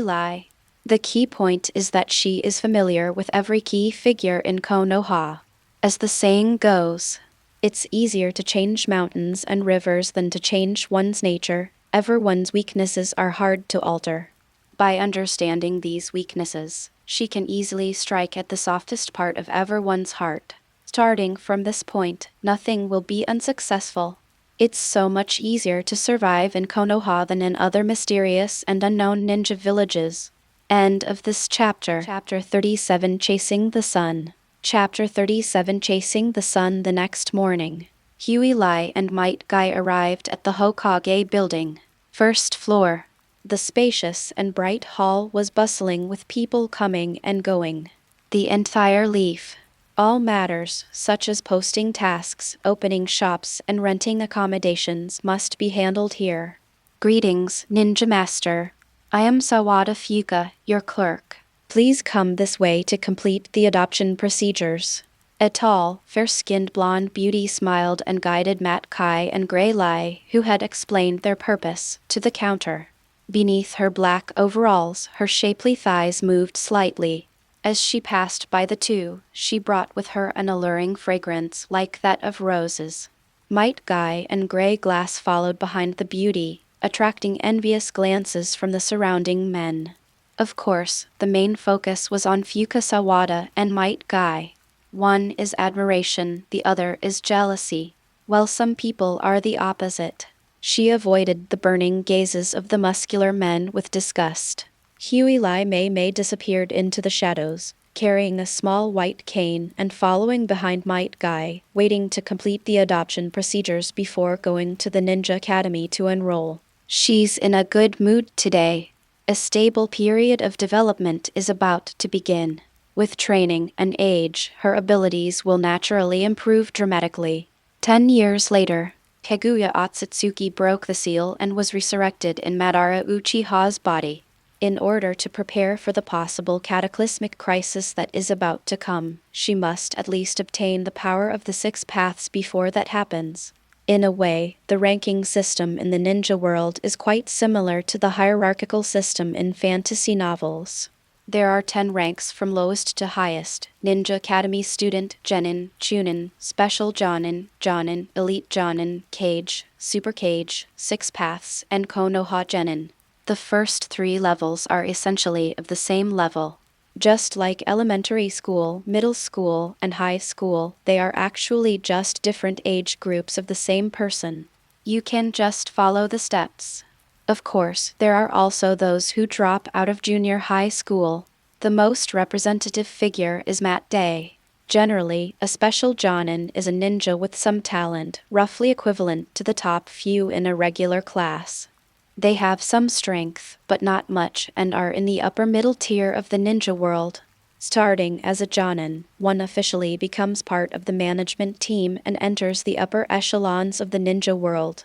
They have the right to participate in village decision-making, and many jonin hold official titles. She's using all her skills now, and her strength is probably at the jonin level, though she's rather specialized in one area. Next up are the top combatants of each village, Elite Jonin. Each village's key figures and Elite Jonin have their own unique titles, serving as their symbolic representation. Since only 5 Cage can exist in the ninja world, many top-tier Elite Jonin actually possess Cage-level strength. Then there are the shadows of the 5 major villages. Hashirama Senju and Madara Uchiha, 2 great Cage. Naruto and Sasuke in their later stages can be considered 6 paths. Kaguya Otsutsuki should also be a 6 paths cultivator, but she is much stronger than Naruto and Sasuke. Lai counted on her fingers. Her strength is at least 100,000 Kakashis away from Kaguya's. I need to step up my game. Let's set a small goal first. Before graduating from the Ninja Academy, at the age of 12, he possessed the strength of an all-around elite Jonin. Just as Lai secretly set her goal, Metkai, who was filling out a form with paper and pen in hand, suddenly turned around and asked Hey, Lai, what's your last name? Akai's sudden question caught Lai off guard, who was lost in thought. Once I came to my senses, my brain started working at lightning speed. Taketori? Hinata, neither of them will work. Each of their surnames is a name that resounds throughout the ninja world. Seeing that Grey Glass didn't answer for a long time, Might Guy said, how about you just take my surname, Might? Might Grey Glass sounds pretty good too. Forget it then. After a moment's thought, Lai said decisively, no, my surname is Jurai. Grey Glass every day. The name Taketori Hinata combines one syllable from each of the Chinese translations of her previous life, encompassing both her past and present lives, and representing her wishes in this life. Kaguya Otsutsuki is the progenitor of Chakra in the ninja world and the goddess of the moon. She would surpass this progenitor of Chakra and become the most dazzling sun in the world. Like Kyofu chasing the sun, never looking back. In the parlance of the ninja world, this is her ninja way. Chasing the sun. Grey Glass. Metkai respected Grey Glass's wishes. After writing her name on the form and blowing the ink to dry, Might Guy seemed to sense the strong will contained within the 4 characters chasing the sun. Grey Glass. Born blind, living in a world of darkness, yet determined to chase the supreme sun on the horizon his youth. Moved to tears, Metkai suddenly jumped up, his voice so loud it startled the young woman waiting to fill out the form, freezing her in place and preventing her from maintaining her standard smile. The commotion drew the attention of the surrounding staff and people. Lai, you're so youthful. Oblivious to everything, Metkai was still jumping around, lost in his own emotions, occasionally spouting a passionate youthful quote. Don't call my name, asshole. The stares from the onlookers, as if they were looking at a fool, made Lai feel like she was sitting on pins and needles, like she had thorns in her back, like she had a fishbone stuck in her throat. She even regretted not being truly blind. She lowered her head, her little hands gripping the brim of the hat and forcefully pulling the hood of the cloak over her head. Sawada Fuka couldn't help but chuckle at Harry's little antics. Looking at her impetuous adoptive father and composed daughter, her beautiful face showed a more genuine smile. Really, Lai, I'm so touched. Kai, if you really like it. The hooded figure, Grey Glass, said in a sinister tone, why don't you take my surname? How can an adoptive father take his daughter's surname? Metkai suddenly became like a frog that had stepped into hot water, and his voice became much louder. What does that matter? How can it be unrelated? If you yell again, I won't give you any pocket money, sorry. All right. While the two were arguing, the adoption procedures were already completed. From now on, your family. Sawada Fuka flashed her perfect 8 teeth.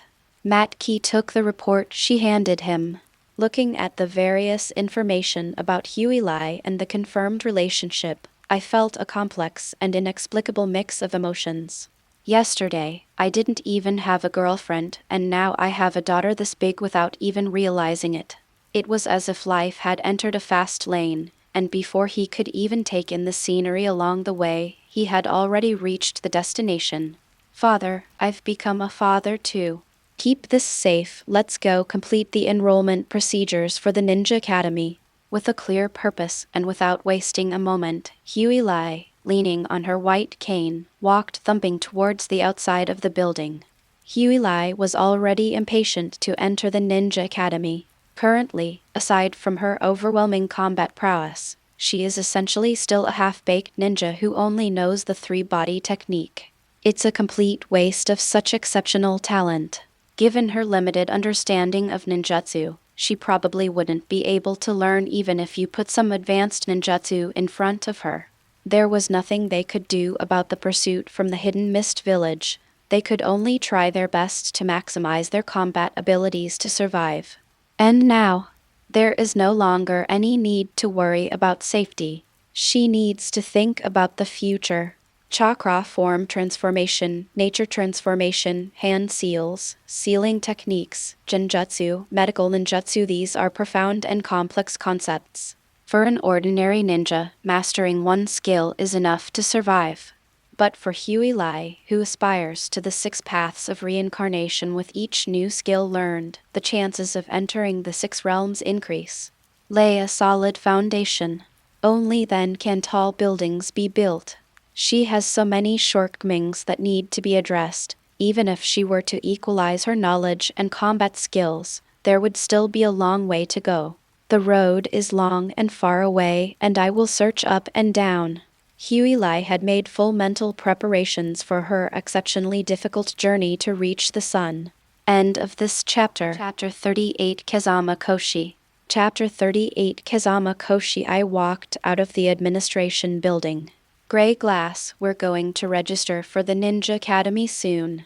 How about it? Are you nervous? Is today the registration date for the Ninja Academy? Huey ignored Akai's teasing of the child and instead asked in confusion. She'd been wanting to ask that since last night.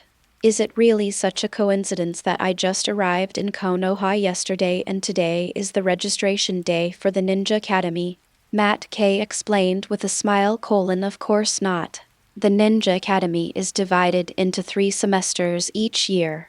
Chinese letter, Chinese letter, Chinese letter, Chinese letter, Chinese letter, Chinese letter 4, Chinese letter tilde 7, Chinese letter, Chinese letter, Chinese letter, Chinese letter, Chinese letter, Chinese letter 8, Chinese letter tilde 11, Chinese letter, Chinese letter, Chinese letter, Chinese letter, Chinese letter, Chinese letter 1, Chinese letter, Chinese letter 3, Chinese letter.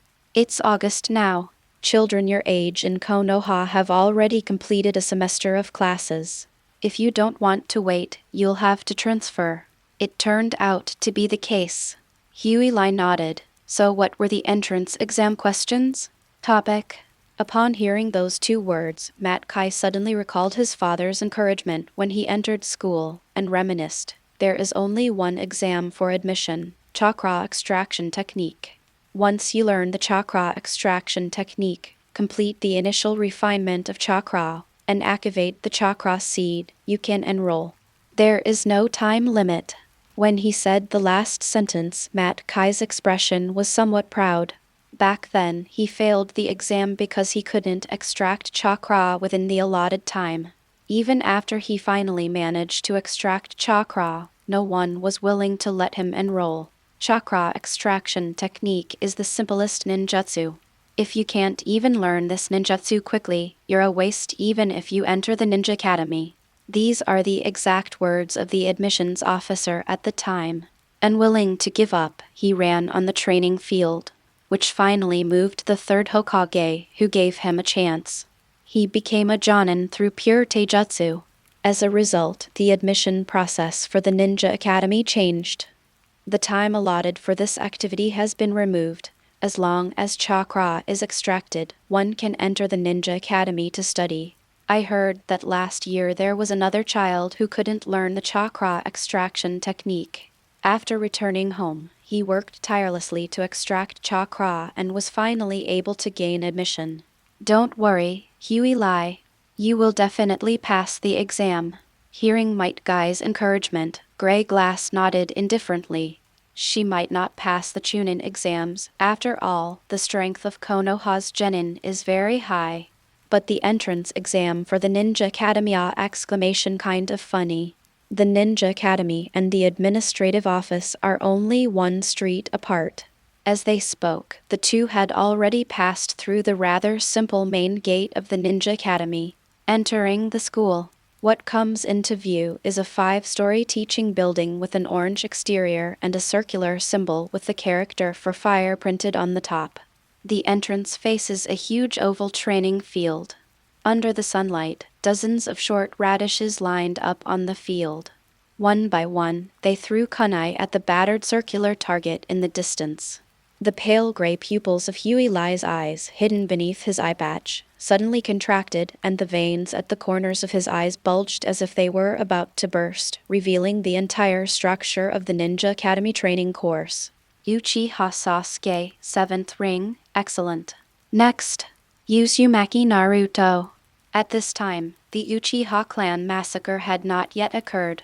The still somewhat immature Sasuke returned to the crowd with his head held high, enjoying the screams and adoration of the girls. Sakura and Ino had the loudest voices cut. The blonde boy spat out a breath of air through his teeth, his face, covered with 6 whisker-like lines, filled with envy. "Hurry up and stop dawdling," Yumino Uruka, holding the record book, shouted. "Here I am. Watch this." Naruto, with a large bag of kunai and shuriken in his hand, was fantasizing about how he would be adored by the girls when his throwing skills surpassed Sasuke's. He was full of vigor and high spirits. In the distance, Metkai suddenly noticed that Gray Glass's pace had quickened considerably. Their route was almost S-shaped, as if this was not a safe ninja school, but a battlefield where kunai could fly at any moment. Before I could even ask, a shuriken flew through the wind, landing askew on the ground where Huey Lai and his companion had just passed, kicking up a cloud of dust. In the distance came the laughter of students and the angry curses of men. Metkai looked at Gray Glass in disbelief. "The range of perception is a bit too large," Huey Lai said casually, making a gesture of pointing to the universe with her fingertips. Metkai nodded knowingly. The ninja world is filled with countless ninjutsu, secret techniques, and special abilities. Huey Lai was alone and blind. Without some means of self-defense, she probably wouldn't have made it to Konoha. With such abilities, the probability of Huey Lai becoming a ninja increased significantly. Soon the two arrived at the admissions office of the Konoha Ninja Academy. "Boom, boom, boom. Please come in." Metkai pushed open the door and walked into the Ninja Academy's admissions office with Gray. The office wasn't large, but it felt somewhat empty because there was only one desk inside. Behind the table sat a gaunt man wearing a green ninja vest. He looked up at Metkai as he walked in. Beneath his short brown hair, his dark green eyes were as still as a deep well, the most harmonious shade of green, yet utterly devoid of life. "I'm Kazama Koshi. What can I do for you?" "Hello, Kazama-sensei. This is my daughter, Harry." Metkai didn't recognize the somewhat young and handsome teacher. He stepped aside to make way for Gray Glass behind him. "We want to apply for transfer admission." Kazama Etsu's gaze swept over Huey Lai from head to toe, finally pausing on the black blindfold covering her face. He narrowed his eyes, and when he looked at the grinning Metkai again, his expression turned cold. "Are you kidding me?" A dull voice echoed in the office, and Metkai's smile froze on his face. Huey Lai, who was standing to the side, did not speak, but the hand gripping the white cane tightened involuntarily. A blind person cannot become a ninja. "But, Huey Lai, I will only say some things once, please reply." Kazama stopped looking at Metkai, lowered his head, and tidied up the scattered documents on the table. "Being a ninja is not child's play. That's deadly. Every ninja is a lucky one who has seen life and death and crawled out of piles of corpses. A blind man becomes a ninja, what a joke." Besides, the more Kazama looked at Metkai, who still had no intention of giving up, the more disgusted he felt.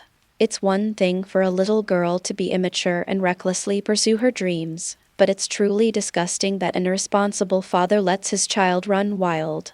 "Kazama-sensei, wouldn't you like to reconsider? No need to think about it anymore, Jonin might." As Kazama watched Metkai still entangled, his last bit of patience began to dissipate. "I will never let your blind daughter go to school, not now, and certainly not in the future. Go out." "You." Metkai still wanted to argue. "Boom." Exclamation, exclamation. The white cane struck the floor tiles heavily, producing a deep, resounding sound like a great bell. Startled, Kazama and Etsu simultaneously looked toward the source of the sound. The young, silver-haired blind girl calmly held her white cane. The metal rod at the bottom had penetrated 3 inches into the floor tile, and fine cracks on the square tile spread outwards from the center of the rod. Since neither of us can convince the other, I have an idea. Kazama looked at the shattered floor tiles, then at the blind girl with her eyes covered and no expression, and swallowed back the words of refusal that were on the tip of his tongue. Things seemed to be going differently than he had imagined. A strange light flickered in her lifeless emerald eyes as she looked at Grey Glass with great interest. Any solution? Let's have a fight. Whoever wins is right. Upon hearing this, Akai was eager to try. He really wanted to beat up this arrogant admissions teacher. Kazama Etsu shook his head and chuckled. Little girl, I'm also a Jonin. You don't actually think that Jonin might is stronger than me, do you? I wasn't talking about Akai. Kerala. The white cane was pulled out of the paving stones, kicking up some dirt. He raised his white cane with one hand, the metal tip covered with a few bits of dirt, and pointed it at Kazama Etsu's handsome face.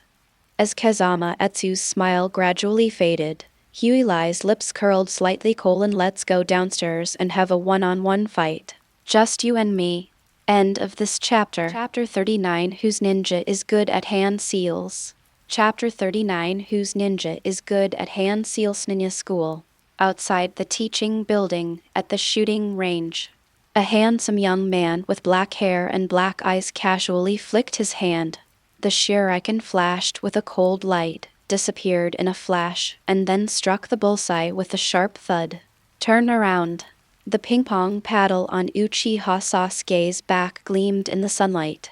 Sasuke is so cool. Sakura Haruno and Ino Yamanaka led a large group of girls to form a cheerleading squad, making a lot of noise around Sasuke. TCH, what's so great about it? Far away. Naruto Uzumaki imitated Shikamaru Nara next to him, holding a leaf in his mouth, his back against the tree trunk, his mouth feeling unbearably sour. However, they did not notice the blue-haired, white-eyed loli who was pretending to cultivate in the distance, her eyes shyly drifting towards them. Wank wank wank exclamation good boy, Akamaru. Kiba in Yuzuka fed the white short dog on his shoulder with dog food and patted its head. Choji Akimichi puffed out his cheeks and shoveled handfuls of potato chips into his mouth. As a member of the Akimichi clan who burned fat to provide chakra, he was training very hard. Kazama-sensei got into a fight with someone. A skinny boy with snot running from afar immediately attracted everyone's attention. Did Kazama-sensei get into a fight? Kazama Koshi, a rare Jonin-level teacher at the Ninja Academy. Legend has it that he participated in the Third Shinobi World War but retired due to injuries. He is highly capable, holding the dual positions of admissions officer and grade head. He is aloof and taciturn, exceptionally handsome, and deeply loved by all the girls in the school. Of course, she is also the object of many boys' disgust. This scoundrel deserves to be the most punished. Who did he fight with? Where? The messenger's friend inquired out of curiosity. She's a pretty girl, about my height, and it seems she's blind. She's right there on the training field, and lots of teachers are watching. The boy who was relaying the message gestured above his head with his hand blind. Snapped exclamation. The taller boy standing nearby slapped the messenger on the back of the head. You call that a fight? Isn't that Kazama-sensei bullying a disabled girl? The messenger covered his head and whispered, but they're really fighting. Kazama-sensei is even having a hard time winning. Akivrion was utterly astonished. Really? Let's go see. Naruto felt that the person's description was extremely familiar. Could it be Grey Glass? Did Harry and Kazama-sensei get into a fight? Will she get hurt? Thinking of the friends he had finally made at Ikaraku Ramen, Naruto sat up abruptly and followed his classmates toward the center of the training field. Even Sasuke and the usually lazy Shikamaru suddenly became interested. It's rare to see Jonin fighting, especially not the serious and aloof Kazama Etsu. He quickly joined in the fun and went to watch. As they were talking, the group of people ran off in a flash. Soon, Uruka returned from the toilet, rubbing his stomach. The students were nowhere to be seen in the empty practice field, with only a few scattered kunai lying on the ground. He scratched his head in confusion. His tilde, did I go to the wrong place? Why is there no one here? Seeing Uruka looking around, Shino Aburame, who was standing directly in front of Uruka, pushed up her sunglasses, revealing an even more puzzled expression on her face hidden in her collar than Uruka's. Am I not a human being? Go back a few minutes. Training Ground Center. No one knows who spread the news, but the teachers at the Ninja Academy have already formed a semicircle and are discussing it extensively. Hey, what's going on? I heard that this blind girl wanted to enter the Ninja Academy, but teacher Kazama wouldn't allow it, and that's why they fought. Huh? Really? I heard she's Kazama-sensei's illegitimate daughter, and she's here to demand an explanation? Metkai, as a person involved, stood at the front of the crowd, looking at Hyrai and Kazama Etsu confronting each other with worry in his eyes. He had already obtained general information about Kazama Koshi from the teachers watching nearby. Kazama Koshi is a jonin skilled in wind release ninjutsu. He is a veteran ninja who participated in the Third Shinobi World War and has retired. He is powerful and has rich combat experience. As for Gray Glass, at only 6 years old, he is thin and blind and probably couldn't even beat any random Ninja Academy student here. The difference in strength between the two is like heaven and earth. He didn't think Gray Glass could win, but he wouldn't stop Gray Glass's decision. No one has the right to stop someone from pursuing their dreams.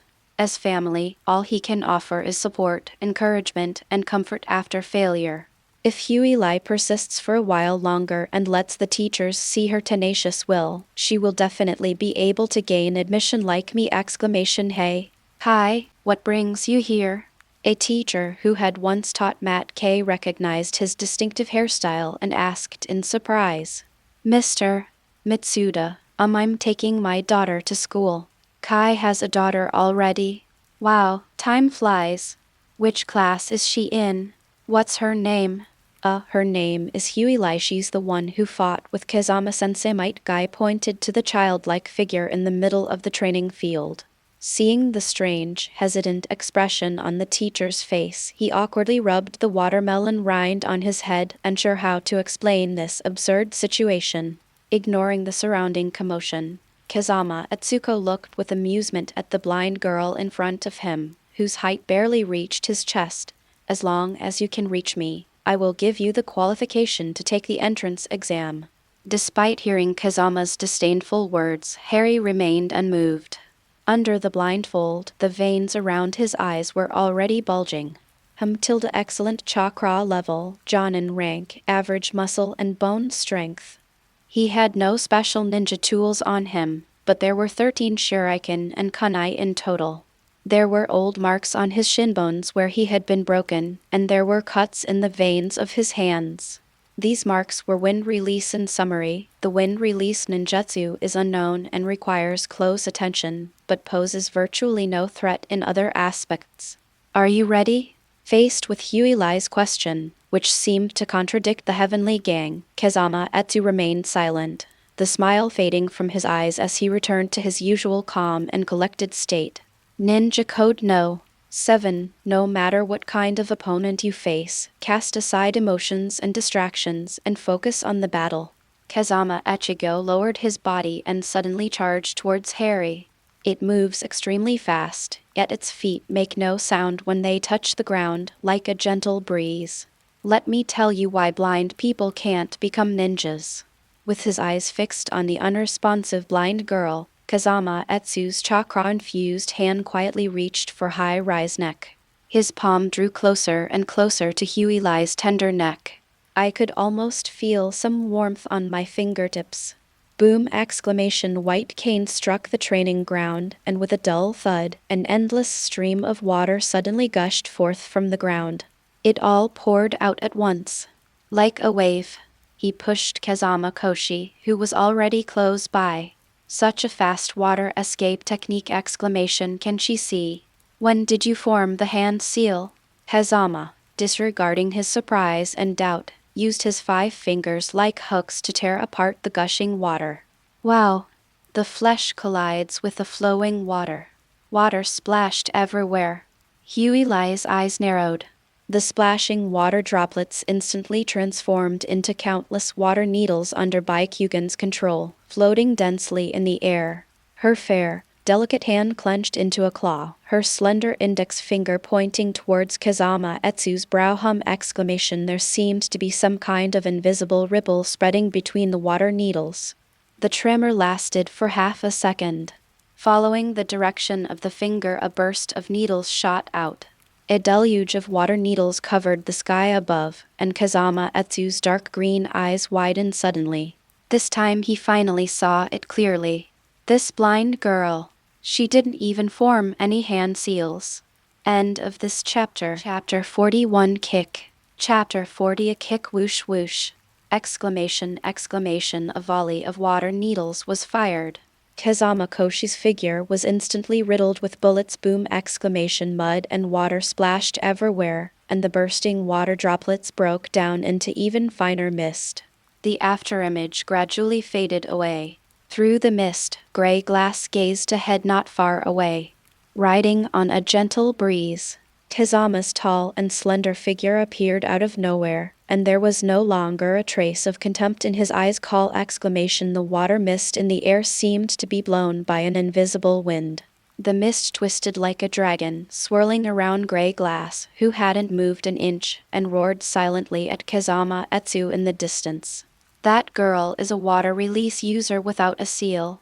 I'm not seeing things, am I, bro? Well, I'm not entirely sure either. On the training field, the teachers were discussing among themselves. I had heard that Kazama Eshi, the most popular student in the school, had an illegitimate daughter. They ran out to see what the gossip was about. Unexpectedly, they witnessed a rare water release technique without a seal, and most importantly, the one who used it was a 6-year-old blind girl. Mitsuda looked suspiciously at Metkai, who was standing there dumbfounded. When he was a kid, Metgai's fingers would get all tied up with just a basic 3-body technique, and his daughter knows water release without any hand seals. Something seems off. Mitsuda's suspicious gaze was focused on Metgai's turquoise bodysuit, then glanced at his ordinary and honest face. Looking back at gray glass, shrouded in mist and resembling a celestial being, I saw it again. He had a feeling that something was going on here. Akai. Metkai, who was pondering how to break through the gray water release technique, looked over in confusion when he heard Mitsuda-sensei calling him. But he found his teacher looking at him with a complicated expression. Your daughter is quite a surprise. I've never heard you mention her before. Yes, it was quite sudden. I didn't expect it to happen so quickly. Seeing that Metkai still looked confused, Mr. Mitsuda shook his head, sighed, and continued watching the game. Right in the center of the training field, Kazama Katsu frowned deeply. The blind woman circling around the mist dragon made him feel genuinely troubled. Is it a no-seal ninjutsu or a bloodline limit? Cannot tell. Speed, power, and freedom of control are all top-notch. It's difficult to get close using physical skills. His wind release ninjutsu is extremely powerful, and since this girl is not an enemy on the battlefield, he cannot use high-damage ninjutsu on her under any circumstances. It seems he can only resort to high-speed, fast-paced attacks. If they force their way through this strange water escape technique and manage to get close, given the girl's delicate and frail appearance, she probably won't even last a single move. Finally, pay attention to the white cane in the girl's hand. The cane is made of metal and has an ordinary wooden structure, making it look quite unremarkable. But the girl used that white cane to smash the marble floor tiles in the office. The water release technique I just used seems to be related to the blind cane. Don't be careless. Kazama Koshi kept analyzing the girl's information in his mind opposite. Huey tilted her head in confusion. White eyes do not have the ability to read minds. She didn't understand why Kazama Koshi was staring at the broken stick in her hand. while remaining rooted to the spot and quietly awaiting Kazama Etsu's attack. She was also analyzing Kazama Etsu in her mind. When the opponent was dodging the water needles, they must have used some kind of unknown teleportation technique. Extremely fast. Unless she gathers all her strength and accelerates, it will be difficult for her to catch up. However, her muscle endurance is limited. She only has one chance to defeat this Jonin teacher from the Ninja Academy. Just as Huilai was pondering, Kazama suddenly formed a hand seal with one hand. Saw exclamation, its form suddenly became illusory. A strong wind arose. From Huilai's left, his figure suddenly appeared, throwing a punch at her. Wind release, wind instantaneous movement technique. Gray glasses Byakugan precisely locked onto Kazama Eshi. The mist dragon suddenly solidified, transforming into a wall of water that blocked the two of them. Boom exclamation, the water wall was dented by the high-speed punch. Huilai raised her hand to midair and shook hands with Kazama Etsu while the water wall surged up like a giant hand, reaching out to grab Kazama Etsu. Kazama Koshi pushed off the ground with one foot, instantly dodging the wave of water. Meanwhile, he kept forming hand seals. He finally finished before the second wave of water controlled by Huilai could hit call exclamation. The wind picked up again. This time, Kazama Koshi suddenly appeared to the right of Harry. Wow exclamation, the water style technique, which involved a change in direction, barely kept up with Kazama Koshi's extreme speed, and the water curtain once again blocked his attack. This girl is going to lose. Kazama-sensei is really amazing. He discovered the weakness of water release so quickly. Pity. The teachers watched Kazama Etsu constantly appearing beside Huilai and whispered among themselves, their opinions surprisingly unanimous. In the middle of the crowd, the bottom-ranked Metkai asked in confusion, "What's the weakness of this water release technique?" Mr. Mitsuda glanced helplessly at the idiot beside him, becoming even more certain of his guess. The weakness of water release lies in direction? Metkai said he didn't understand. I've always told you to study hard, but you still don't understand, Mr. Mitsuda patiently explained. The nature of water release lies in its flow, while the offensive power of water release techniques comes from pressure. This is the principle of great force and heaviness, where quantity triumphs. Look. Mitsuda raised his hand and pointed, and Might-Guy's gaze followed the direction of Mitsuda's finger. Kazama-sensei is known for his agile and high-speed case shunshin, which keeps turning around. The girl's water-style technique also had to be reversed. However, wind-style techniques are different from water-style techniques. As a result, most of the potential energy accumulated in the water was pulled and consumed in the back and forth motion. Even if you manage to turn it around, it will be difficult and will cause the water release technique to lose its original power. This is just like a married couple. The husband goes out to do missions every day, while the wife, bored, starts looking for fun. They're not working together, so how can this family be happy? On the surface, things seem harmonious, but this conflict is bound to erupt sooner or later. While making a far-fetched analogy, Mr. Mitsuda glanced at Metkai's expression with his small eyes. Metkai felt that Mitsuda-sensei's words seemed to have a hidden meaning. But lacking a particularly bright mind and unable to analyze the situation clearly, they could only nod as if they understood.